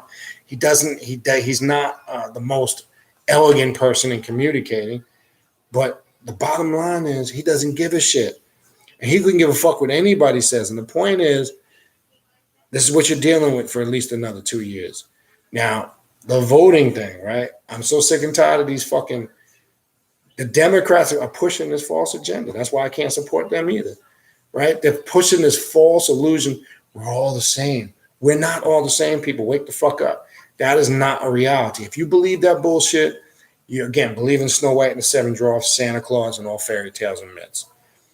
There will always be a divide. What's happening now is why people detest this man is because he's only bringing to the surface what has always been there. Okay, there are racist fucking people in this world. Okay, why are people acting surprised? It shit don't surprise me. Bottom line is he's bringing out. See, people, remember what I said earlier in the beginning of the video. The reality is you must deal with the reality of things within yourself. People now are irritated and pissed off because, see, we've had years of where this was buried. People were under Obama, they were under this illusion that, racism is going away. Oh, we have a black president. Oh, all the world's problems are solved. But now that they did the switcheroo on you, and the reality is, you seen, they were saying, ain't a damn thing changed. You're starting to see. And this motherfucker's showing you. He's saying, look, ain't a motherfucking thing changed. Here's what's really going on. But don't just look at the race aspect of it. And again, I'm making this clear. I ain't a supporter of him or any other politician. Or what I'm trying to say to you people watching the video or that watch this channel, I'm telling you to look at this from an occult perspective. Look at things for what they really are, not for the bullshit as they're promoting. And this is why he keeps using the term fake news. Oh, that's fake news. That's this. Man, listen. I'm going to say this on that before I move on. It's October 30th, 2018. I'll check in with you back on this in another year or so. And we'll this conversation, we'll be talking about a bunch of other shit, off the wall shit that took place.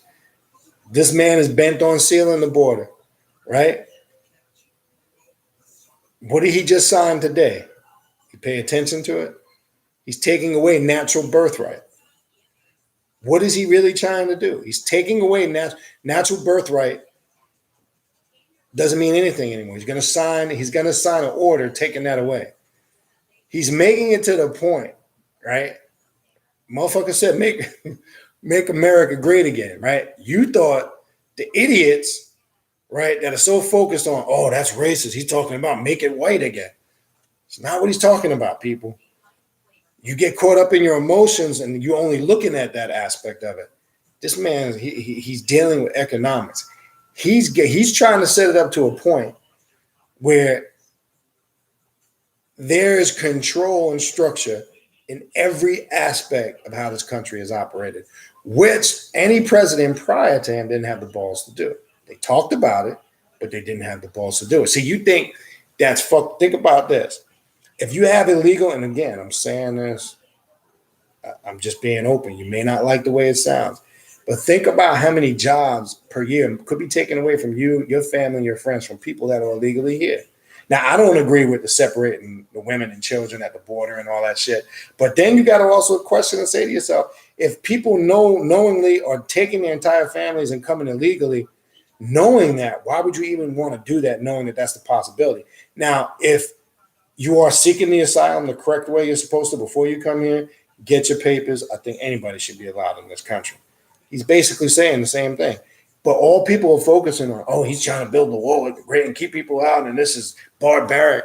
See, you're saying that shit now because you're not looking at the deteriorating economy of this country and how fucked up it's gotten in the last 15 to 20 years.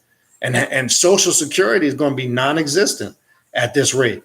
So just think about when some of us get to that age, there's going to be nothing there for us. And then when our children's children, shit, that should be long gone before then. I'm trying to get you to look at the totality. This thing is bigger than Trump. It's bigger than Obama. It's bigger than all of that shit. When we talk about change, I said in the beginning of the video, but no, I don't think anybody may not have been paying attention. I said change is painful. It's not always pleasant. Everybody's screaming they want change, but then when the rough part of the change comes, nobody wants to deal with it. But it's funny how people can bitch, moan, and complain about shit. So what do we do as adepts on this path? We keep working on ourselves, because now the principle you hear me always talk about, don't become part of the experiment, control the experiment. I say to say all that none of that shit affects me on any level at all. I'm not saying it doesn't externally affect certain aspects when it comes to the economy and dollars and cents, because I'm part of that. But internally, on a mental level, how all these other people going out of their motherfucking mind over this shit has no bearing whatsoever. Remember, an adept is in immediate control of themselves and their immediate environment. Nobody can control that unless you allow them. Look at it as your sanctuary. And if you disagree with that, then you really aren't working this path, or you really don't understand this path. Because when I get the but, anybody that starts a question off with but and what if, they're not a very sound, grounded individual. You understand what I'm saying? This is the reality. The change people have been screaming for. Where's all the revolutionaries, right? I've been hearing them. Oh, what are you waiting for? The change is here. Stop looking for some cataclysmic, drastic event to happen at one time. The change is here. It's happening.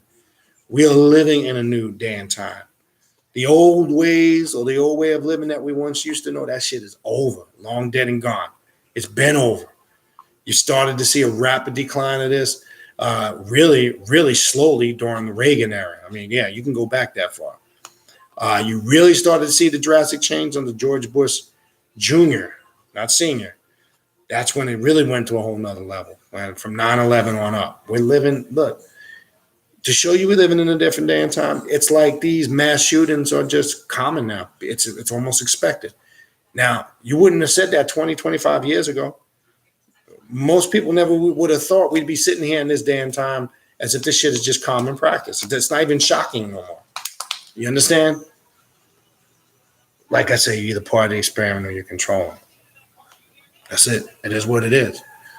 But anyway, I know that was always comment that sparked that whole thing. Alicia Ross. Okay, this was earlier. I'm super behind. We'll watch from the beginning. First time, well, glad to see you made it first time live. All right. Yes, when I was talking about earlier, dealing with, to your question too, Alicia, to dealing with, your real self, dealing with your bullshit. Yeah, I think you were on when I was talking about that, I believe, at that time. Dealing with your shadow self. That's another term. And nobody wants to deal with his shadow self. You understand? People want to deal with their illusionary self, right? When I was talking about earlier, who you see yourself as, or who you want people to see you as and who you think you are, most people spend their lives, trying to be that. And it becomes painful when they get to the realization that they are neither one of them things. And when the real self finally emerges, it could be a lot to deal with, because not the good. Look, we all have some quote unquote aspect of ourselves that we connect with that we would like to say is good. It's the fucked up things you start to reflect on, maybe past traumas that you start to realize you didn't deal with correctly, or handle the right way, or things come to the surface that you thought were not bothersome or impacted you, and then you find out they impacted you more than you were aware of. I'm just giving basic little examples. So yes, shadow self can be another term for that. All right, so what else we got?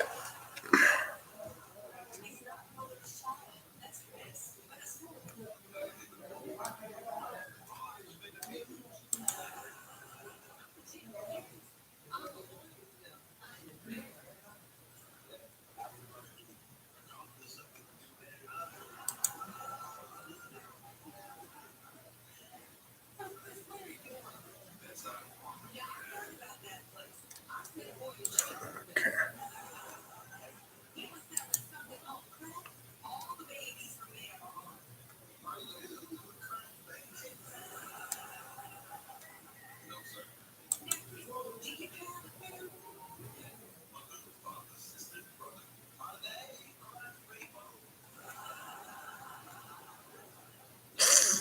All right, what else we got?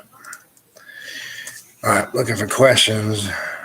All right, so Matthew Watson to my earlier, I was talking about secondhand clock. He said he was in the school, they still have him. Okay. This is actually a pretty good question from Matthew Watson. Wow. Flash breaks the time barrier the same way. Yeah, that's a good metaphor to use. Can stress keep you from entering the spirit world? Most 100,000% held to the air. Remember when I can't even shit. I could actually do a whole fucking class on that. Remember when you're not functioning at your full capacity, because when you say if you're very stressed out, right, it could definitely hinder your growth. It could definitely prevent you from not connecting, quote unquote, with the spirit world. When the mind is not functioning at its full capacity, when you can't concentrate, let alone before you even get to, let's say, meditation, you have to be able one-on-one to reach a certain level, point blank, of concentration. So it can affect you in the sense that, one, you can't focus, you can't concentrate. That stress obviously can lead to physical issues, not getting enough of sleep / rest, physical ailments or sicknesses, etc. So yeah, it can definitely affect you on a multitude of levels. And the bad thing about that stress, it can filter out and create other issues. So if that stress is to the point where it becomes a very large aspect in your life. I did a video a while back. No, it might have been a break. No, matter of fact, I think it was a show I did with Brother Sharif a while back. I can't remember. Can you, let me give an example. Can your personal life or financial situation or personal situation affect your spiritual work? It can. Because if not just your finances, obviously your finances, if you allow your financial problems, that can be a great distraction. We all deal with financial struggles on certain levels. Personal problems can create that stress, a poor family life, a poor relationship, or maybe you're working in a career or a profession that's so stressed out, it takes up all your time. And I know so many people that deal with that issue. They're so stressed out with their work and their career that the very little time they have to do shit, they can't even really do anything. And when they do, it's not productive. So again, I'm throwing little scenarios out there in relation to your question. So the answer to your question is most definitely, it can be a big hindrance. Now, I've always said managing your time and dealing with issues like that is magic in itself, right? I mean, let me give an example. All right, I've mentioned this before. Last Thursday before the event, and I was relating this to people at the event on Friday. I was relating this to Mandy and everybody that was at the event, Sonia, Mike. We had a discussion about this. And Thursday morning, for an example, you can get stressed out just managing your time, right? I had a bunch of things that I needed to get done. And when I looked at it, quote unquote, to use a metaphor on paper, it looked impossible.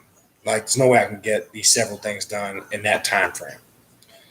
But I blocked all that shit out and said, no, fuck that. I was determined. I said, I'm going to get these done. It's going to get done by this time. And I put that statement of finality on it, and I left it in the ethers, right? It's called slowing down the clock.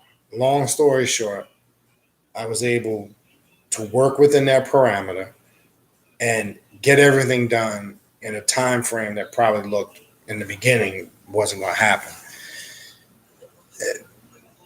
Little things like that, as mundane or small as they might seem, that's called working magic in your daily life, right? I've talked about how does one work magic on a daily level. The average person would look at shit like that and compromise the situation and say, I'm going to do this, I'm going to do that, but I'm going to have to X that out, etc. Or some might just get lazy and just give and say, nah, I'll do this another time. It's little shit like that one relieves the stress, one brings great moments of growth and makes you stronger. Because remember, in adversity, if approached the correct way, adversity can only make you stronger, right? You hear the term, whatever doesn't kill you only makes you strong, etc. Well, apply that term not just physically, but mentally and emotionally and spiritually. That's the reality. So I'm trying to connect that same question and now take a negative, quote unquote, and make it a positive. But in short, most definitely, it definitely can affect you from connecting or entering the spirit world. Because also remember, if your vibration and frequency isn't in line, remember, when we also use the term when the pineal gland is calcified, right? And it's calcified for a multitude of reasons. And I did a video a while back on this. I think it's called Decalcifying the Pineal Gland by Way of the Deity Ra, some shit like that. Some video I did. That might be going back a couple of years, but it's in the archives. And all those things are stress, say poor diet, poor thoughts, taking in wrong information, etc. It calcifies that pineal gland, which is kind of like that sensor or receptive that makes you receptive to that spiritual world. Like you hear people say, my pineal is open, right? Let alone your crown chakra. Your crown chakra, when that's open and receptive, that's the doorway or the gateway for the spirits, actually, when we talk about it on that level, to enter. But first, the pineal is that magnet or that tool of attraction that links you in and connects you. That stress, which could connect to, say, bad food, bad diet, bad personal life, etc., can create that, quote unquote, wall or barrier, or like we say, calcination of the pineal gland, where you can't make that connection. And it's very important that you take on practices where you keep your pineal gland functioning, flowing, and working to its full capacity so you can be receptive. One, you must be receptive to receive the spiritual messages, because if you're not, then it becomes a pointless situation. Well, anyway, I know that question kind of opened the door to other areas, so hopefully that kind of helps you a little bit. Yeah, another comment by Matthew Ross. This is good. I can't stand how people think they're woke, but won't study any woke topics. Yeah, well, exactly. That's my whole point. You know, people want to be part of the in crowd. You know, so whatever is in. Unfortunately, pardon me for being tired. It's been a long couple of days, so I apologize for the yawning. I have not slept in probably the last 3-4 days. Literally, only a couple hours here and there. When the weekend comes, I plan to catch up on some sleep. Uh, well, shit got to be done. All right. But yes, that bothers me too. Alicia Ross types of many nights breaking down in tears, and I'm sure that was when I was talking about a pep coming. That's part of, when those things happen, and it's okay to shed your tears and have your emotions, but understand the origin, the essence of where those emotions came from. Why are you feeling like that? And after you establish and identify, which that shouldn't be the hard problem, where the work comes in now is what steps are we taking to move forward and come up with solutions. And guess what? The reality is on this path, there will be many nights of shedding tears. We all look. If you were real with yourself, whether it's I could attest to my parents, my father who passed away in January, my mother, she passed away in 1996. There's times randomly where the thought will just pop in my mind. You get emotional about it. But that's just because that's an aspect of your real self. What I mean by your real self is that's what I meant earlier when I said is understanding the true, connecting with your real emotions. And when you get that feeling, I'm using that example, say the loss of a loved one, you must connect and understand what is it that's making you emotional. Yeah, you understand if it's a mother or a father, it's obvious that's your mother or your father. But you have to identify the certain aspects or a disconnect there that's making you emotional. It could be certain things specifically about the individual you're going to miss. It could be certain aspects, could be their personality, certain times, or the reality that a lot of us don't want to admit, the selfishness of it. Most of us mourn or feel sad at the loss of a loved one because we're not going to be able to talk to them or see them again, right? It still really goes back to self sometimes and a bit of selfishness. And there's nothing wrong with that. I'm not saying there's anything wrong with that, but I'm using the death of a loved one of how you would put the scenario in its perspective and be able to move past it and move forward. Not saying you will never reflect upon it, but it doesn't consume you now. You've now asked yourself, why am I feeling these emotions? Why am I tapping into this? And why am I experiencing this? And once you understand it and able to put it in its perspective, you're able now to deal with it. When you let, quote unquote, those emotions consume you, or you don't have no control over them, then you can sink into areas of depression. You can sink into areas of not being in control of your thoughts or your mind, and a lot of other bad things, quote unquote, can tend to start happening for you. So there will be those many nights of breaking down in tears. We all do. I don't give a fuck if you're a man. Play macho all you want. You understand? Don't make you less of a man if you shed your tears here and there. Because, see, that's another false illusion men have to break down. I ain't saying be all soft and passive, but, what I'm saying? Real men can cry too and still be real men. So all those stereotypes is part of the work we have to do on ourselves. There's a lot of stereotypes that we've been indoctrinated with, throughout the course of our lives. That sometimes that's part of the personal work we need to break. Shit like that. You understand? But anyway. And like Matthew Watson says at Alicia Ross, you're not alone, and that's you're never alone. Now, even though it's funny.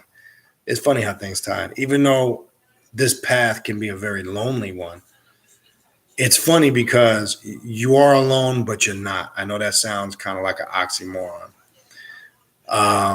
Let me give you an example. Like we have, you can be in a circle of friends. We have a circle or a group of people here, but in essence, at the end of the day, when you're doing that personal work, it's just you and your real self. So you're gonna tap into those emotions, and all that shit's gonna come to the surface, and you're gonna be able to have to face it or be consumed by it.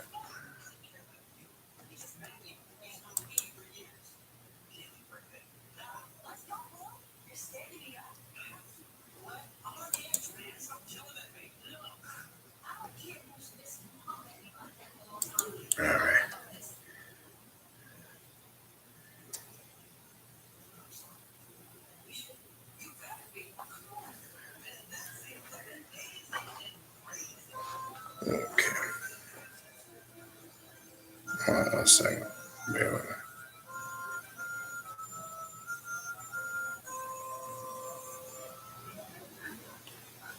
Give me 1 sec.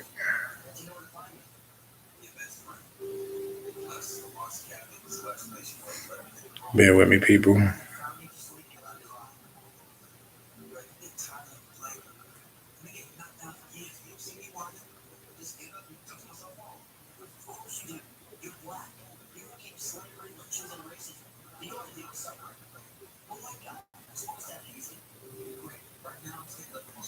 Bear with me 1 sec.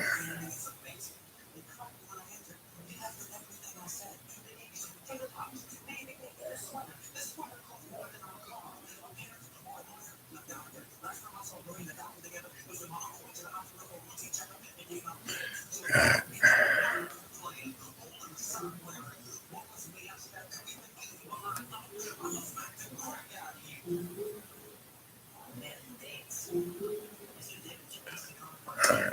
Hold on 1 sec.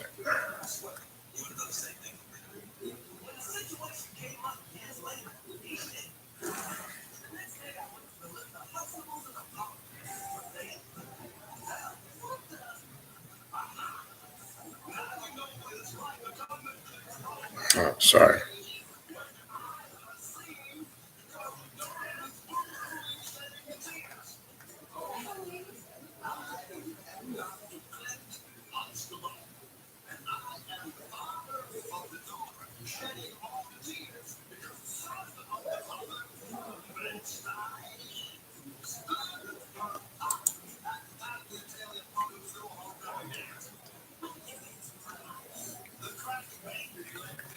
All right, I'm gonna go back up.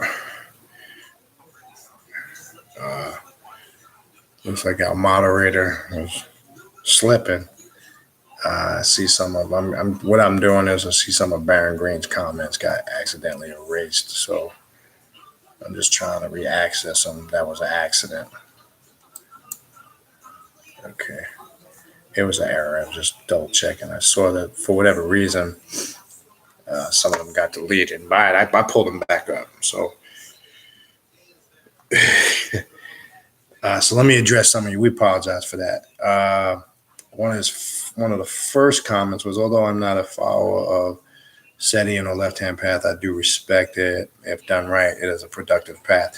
Yeah, and again, we path aside any of those paths. You don't have to necessarily, quote unquote, be a full practicing left-hand path practitioner. Again, the key is when we say the path of self-mastery, you have, as a god or as a goddess for a female, you have the right to pick and choose what spiritual system works for you. So, that's a good way to approach it. If there's certain things on this path you get out of that's productive work for you, that's what you do. Whatever you don't feel like doing, that's entirely up to you. So that's how we should approach everything. All right. Another comment that Baron Green typed in earlier when we were talking about emotions, and this is a good point. Uncontrollable emotions tie you to the realm of matter, and that's true. This is why meditation is so effective. And yeah, when you're dealing with the physical, because again, meditation, or just, I was reading something not too long ago.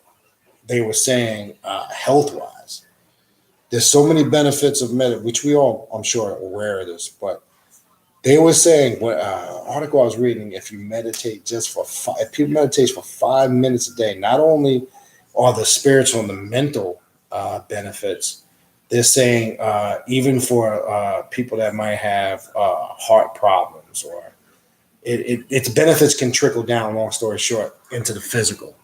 There are many great benefits of meditation. That's why I always suggest to people, even if it's just for a few minutes a day, just to get yourself self-centered on your thoughts. Just basic. It's not, people sometimes when they hear meditation, they think they need to go into these long drawn out periods. And there's times where you have to go maybe for long periods, but that's not really what it means. It means sometimes just taking a few minutes here and there. It's not really that complex, but yes, it is very effective. Good point. And and Baron followed it up with the comment that teaches us to still the mind and enter that nothingness.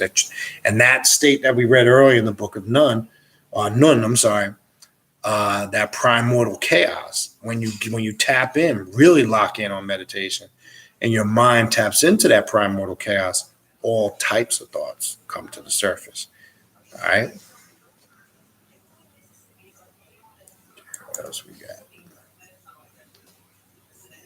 Then he also followed up, which in turn allows crystallized negative thought forms to arise to the surface and be dealt with. True indeed. And harmful thought forms, right? And that's a good point.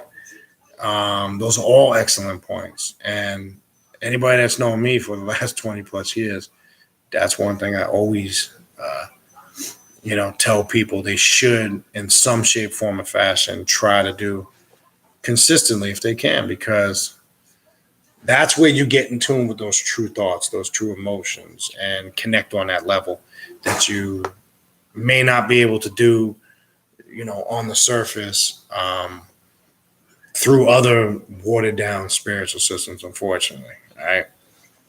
Only typed in my moon sign is Gemini. I'm constantly doing that critical analysis daily. Yeah, like I said earlier, Geminis do that. They have a tendency to do, like I say, ask questions that they already know. They tend to be very critical and analytical, and I'm like that with everything. I don't accept anything on face value, never did, and I don't think anybody should. Okay. And there's a good question by Alicia Ross. In a reference to the Apep could it be reversed and one be weaker during the day? I am stronger after 12 a.m. This is when I do my rituals and work. Yes, it can. It can be reversed. Because remember, when we say 12, we're talking 12 to 6, right?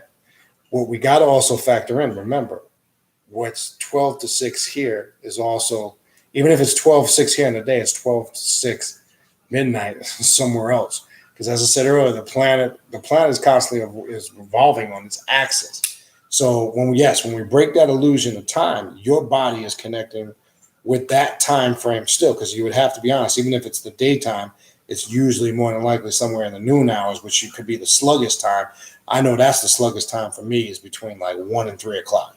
So I don't know what it is between them 2 hours there. If I just sit down, I could just knock out. So yes, even though it's the day and night somewhere else, the night is the day is the night. It's really all connected. So yes, a pep can come in any form, but when you read the story in the Egyptian text, it say Ra would try to keep him at bay during those hours. So yes, it can come in any form. Now, a lot of us, when we're doing those rituals, because even when you're dealing with vampirism, the nocturnal hours are the most powerful and spiritual times of the night, right?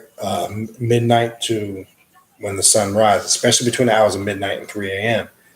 Also, regardless if you're fair skin, dark skin, or whatever, your neuromelanin is at its peak at those times. And that's why most people that are really connected spiritually tend to do their work in those nighttime hours. And I've talked about that before, because remember, you're contrary to belief, there's this reverse process taught that you need to be out in the sun all the time to charge your melanin.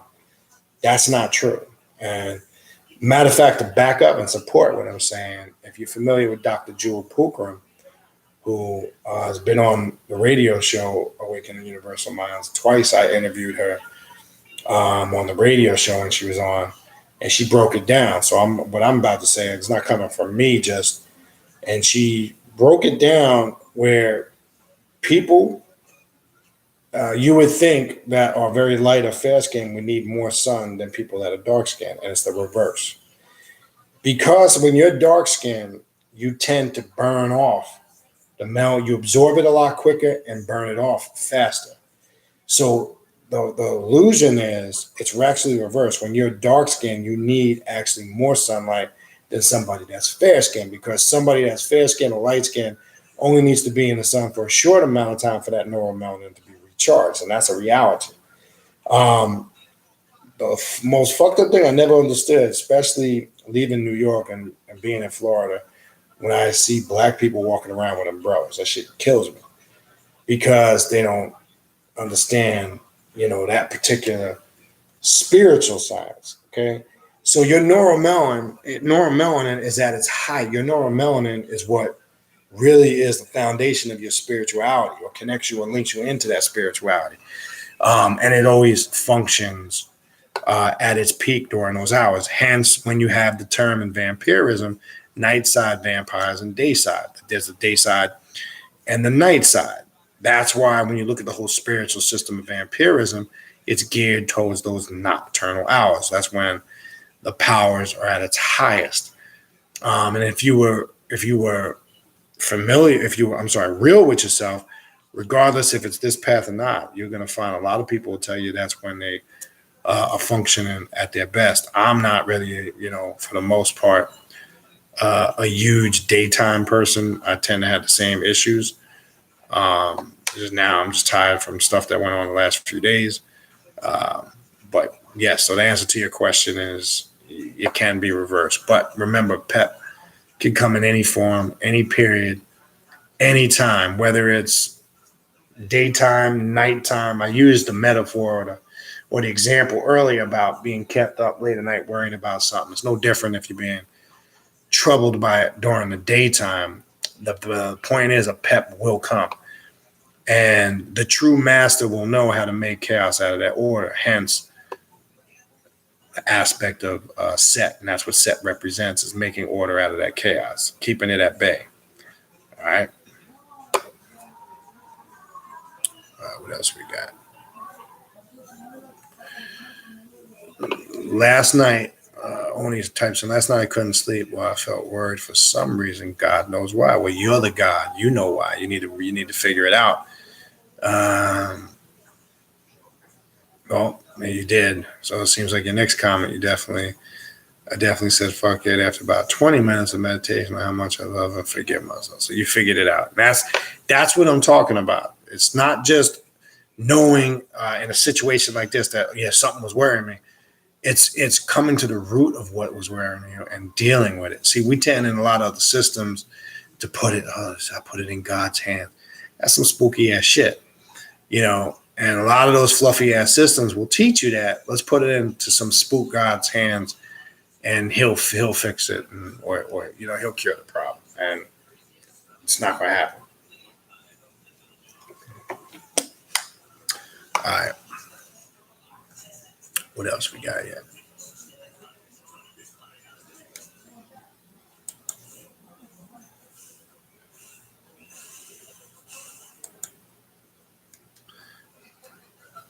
And Baron Green typed in the Onis. Next time, try to just follow your breath or count to 10 and repeat. Yeah, there's little techniques you can use to kind of break those distractions or issues that might be worrying you.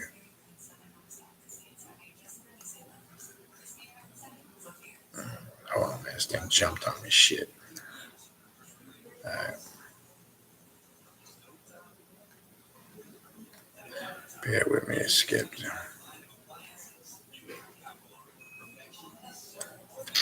All right. Matthew Watson typed in any new. Yeah, there's a couple of new books I've been using the last couple of weeks. Luciferianism, the Altered Ego, the Enlightened Luciferian. I have them here, but I really don't feel like looking for them. But that's the titles. Mind Star, the second edition by Dr. Michael Aquino. Those are probably three of the most recent books I've talked about. And obviously the Asetian Bible, the one that we were using tonight. These are some of the books that I've been going through lately. This Asetian Bible, Brother Doomer, as I mentioned last week, he brought it to my attention a couple of months ago. And when he did, I told him I remembered seeing it. I never acted on getting it. And it's funny how he reminded me of it. So when he brought it to my attention a few months ago, I went out and got it. And I just started recently getting into it a couple of weeks ago. I finally had a chance to get around to it in addition to all the other shit that I was doing. So I would definitely look in those areas. A lot of powerful shit. Oh, and the revised Satanic Bible that Dr. Aquino just put out. It's got a lot of powerful shit in it. That came out a couple months ago. And Don Webb, too, the book Don Webb did with Judith Page that came out last year. And you've seen me mention it a few times on here. Set.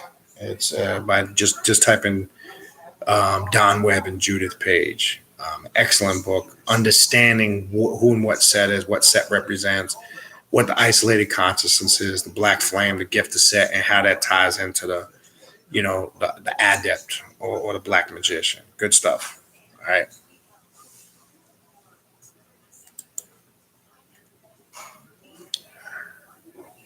Oni says, how do you deal with waking up in sweat but no memory of why or what caused this?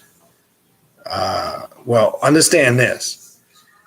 Know there's such a thin veil or a fine line between the physical and the spiritual. To show you that they're connected, many of us, quote unquote, have had dreams where we've woke up, like say, sweating. To show you that there's a connection, whatever you were experiencing or the effects of the emotions of that experience, shows you it translated where it actually, the dream state affected you physically. Now, when you wake up in a case where you do not have any memory of what caused it, what I would do is go into a guided, quote unquote, or I don't want to say a guided, but a structured meditation / vigil, trying to link you or take you back to that point to recollect what you were experiencing. You could say something as simple to yourself. I'm going to go back to that moment that I was experiencing some type of personification, and then lock in and try to take yourself back to the point where you either visualize yourself laying on the bed and trying to tap in and open that energy where you can remember, because it's there, even though you may not remember it on the surface. The effects are there, very to the fact that you confirm you wake up. Obviously, you were sweating. So it could have been so impactful or traumatic that it's so embedded in the subconscious, but you just need to figure a way to get it out. And that's usually the best way to do it.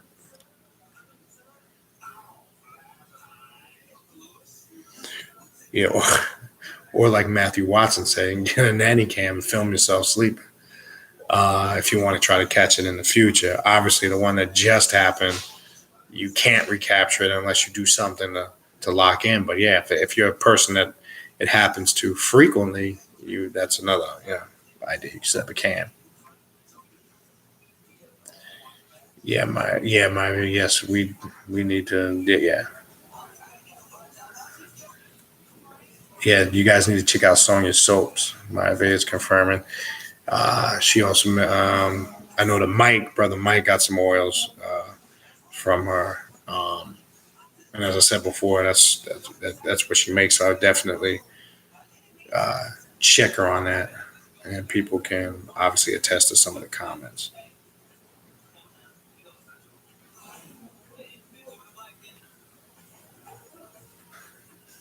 Alicia Ross types in, this was a conversation I had last night, but was told that I would not find anything in the book. But I tried to explain that it sparks the fire to aid in my work. Well, that's not true. For whoever said that to you, that's ridiculous. You can find many things in books. The thing is that we have to understand on this path, the book isn't going to do everything for you. You shouldn't let the book guide you. You should be the individual that guides and controls the information in the book. And what I mean by that is, how do you apply it? But there's all types of great information you can get out of books. So whoever says you ain't going to find anything in a book, that's fucking crazy to me. That don't even make any sense. I think that's a good way to look at it as you explain it. Like you say, it sparks the fire to aid your work. And that's how you should look at books. Shit.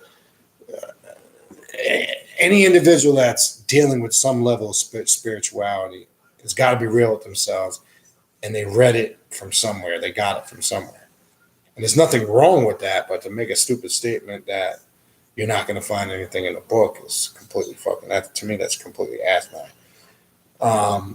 I've always just said, don't solely rely on the books. And you can get some people that they can't function without books. And then that's an individual that's just got book knowledge. They can't apply anything. They got book knowledge, but they can't apply it. But I think the way you described it, Alicia, is a good way to look at it, that you use it to spark, it sparks the fire to aid your work. That would be a way I would utilize it. For an example, as we're going through this Asetian Bible tonight, a lot of that information in there definitely sparks me or ignites that fire, because it taps into a certain portion of the psyche and opens it up in other areas of one thing I did a video on a few weeks back, critical thinking. And certain information in books can open or make your critical thinking even sharper. There's a multitude of levels. So to me, I don't know, whoever told you that, I don't think it was too much of a bright comment, personally. All right. What else we got here?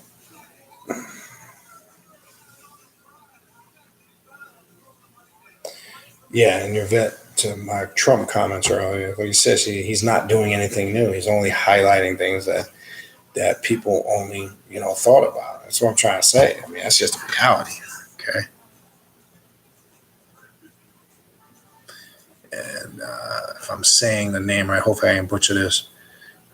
Surret's one. Oh, I hope I didn't butcher that. He says, I can agree. Trump is the forest fire needed to, yes, regrow the new.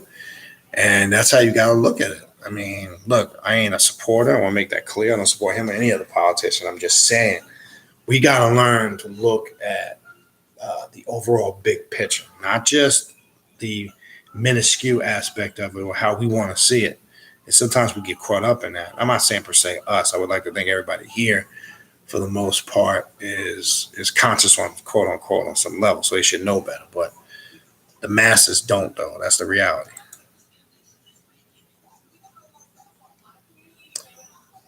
Yeah, and Baron Green to that birthright order. That's true. He typed in that he signed the order to remove the anchor baby chess move, and that's true because digging deeper into that aspect of finding ways to for people to not be here, illegally. Now, like I say, you can your thoughts on it. That's your thoughts, but. Right. And that's what that anchor baby thing is, like, say, for illegal immigrants, or illegal immigrants in this case can remain linked to the country via their babies. Yeah. You got to look at, again, the bigger dude don't give a shit. All right.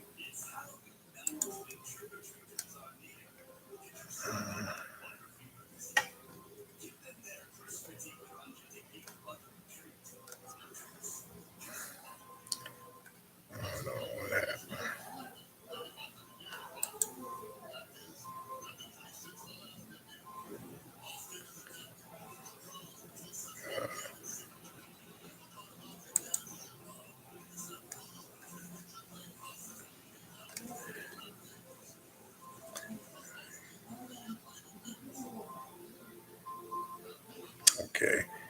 Yeah, again, Baron, we apologize. I know Sonya, the moderator, apologized to you too. Because I was seeing your comments and I was wondering why they kept getting hidden. That's because she was doing her job, and let me stop. Let me stop. I got jokes because I don't want to hear the end of it. But that's what happens when you get somebody that's not paying attention. But anyway, we apologize. It was an accident. You somehow, I'm not sure if you're still here. I was trying to go through all your comments. Not sure if you saw that, but it was an accident, and I actually opened them all back up. So hopefully you're still here. All right.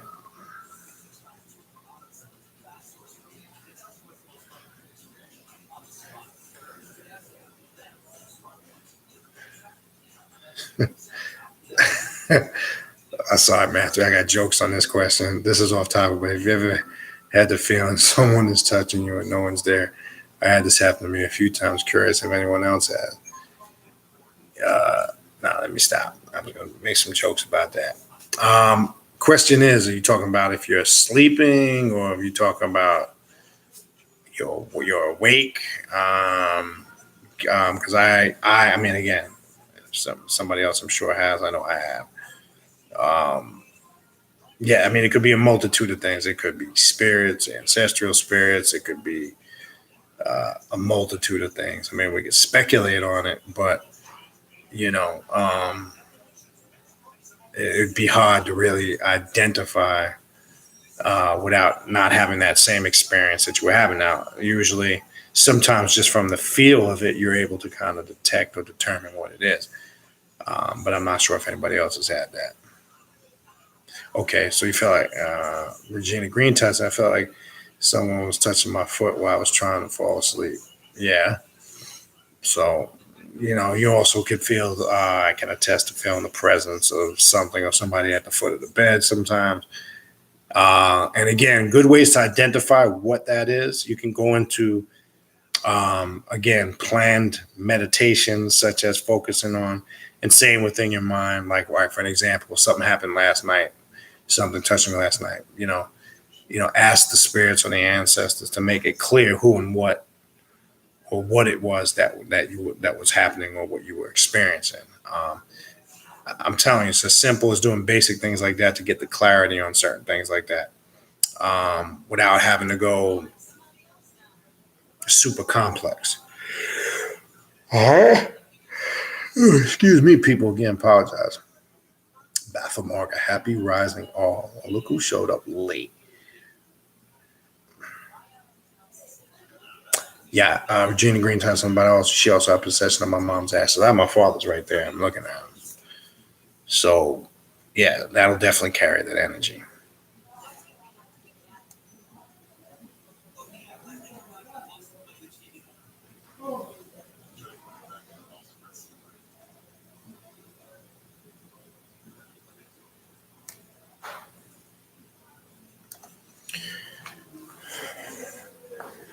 All right, let's see what else we got here.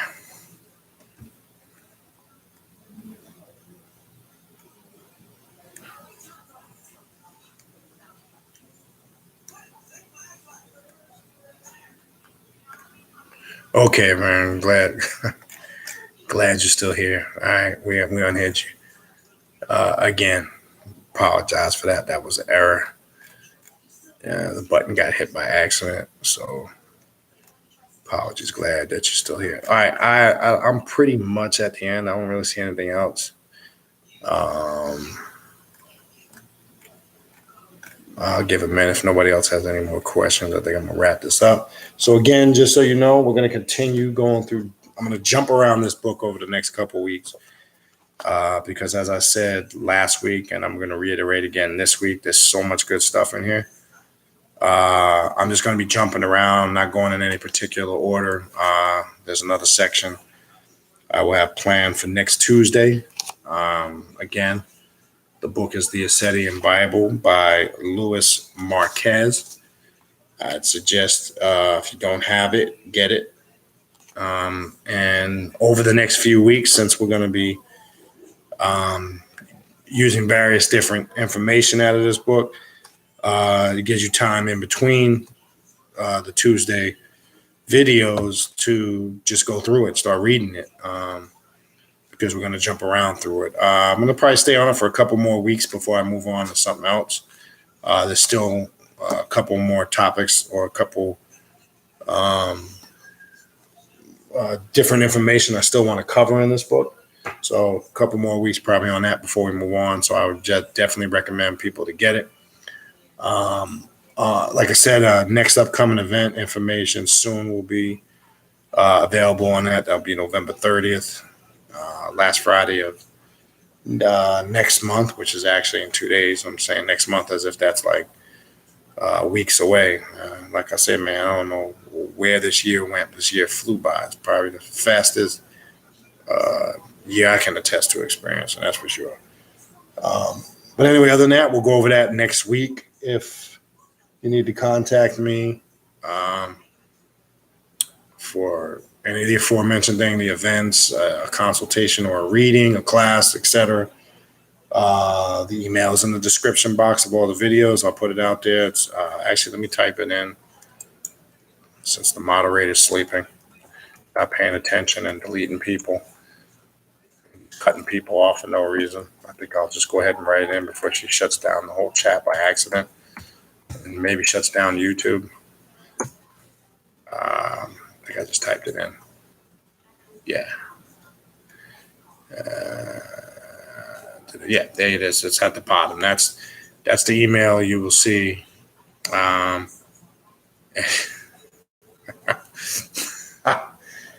That's the email that you'll see in the description box. All right. All right. Only types in: is it possible for Santa Muerte, the Holy Dead, to appear or walk through your home? Remember, anything is possible. How you know when you're talking about something like that, it's personal. It's a personal experience. It's definitely subjective in nature, and especially if you're doing work with that particular archetype, it definitely is most possible if you've tapped in and opened the doorway to connect to that energy. So yeah, anything is possible. It could be Santa Muerte. It could be however you, based on your experiences and what you're going through, is definitely going to affect what you see and experience.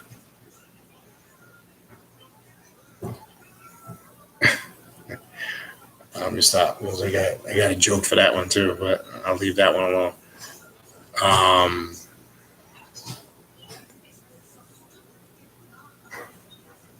What else we got here?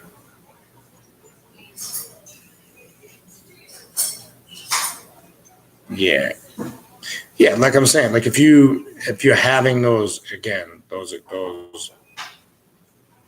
certain experiences, quote unquote, if that's what you feel like is happening, then that's what it is. Remember, I was saying in the very beginning, when it comes to things like that, you gotta start, especially things of a spiritual nature. You gotta start trusting your intuition. If that's what you're getting when you're tapping in, then guess what? That's what it is. Don't second guess it. Don't see what happens is where you can, I don't want to say ruin it, but what can tend to happen is when you start to second guess too much or try to come up with several different scenarios, it starts to take you further away from initially what you already confirmed or knew happened. That's the problem. That's why you don't want to do that. So what you're saying right off out the gate, that's what I would roll with, most definitely. Okay.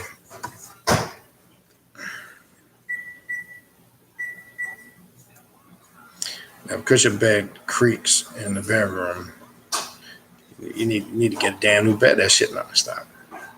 That's a joke. But if that's what you feel like it is, yeah. The world is changing. People need to wake up. That's true. All right. I think that's it. Looks like that's the end of the line. All right, people. So you got the email.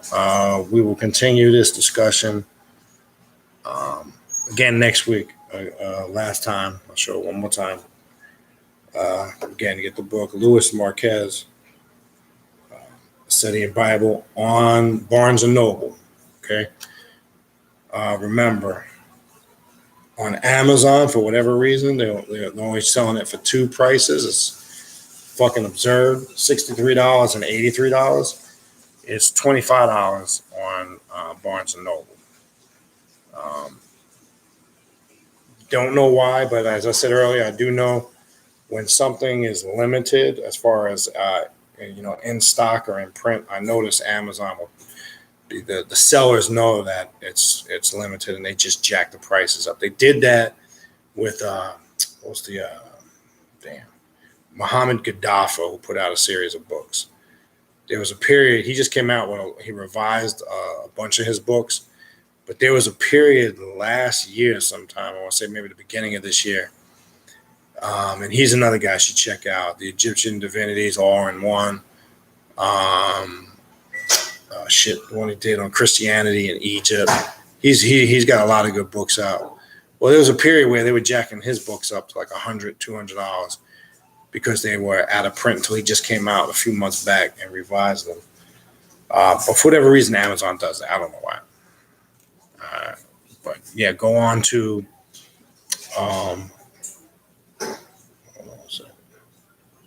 Barnes and Noble, and like I said, it's $25 on there.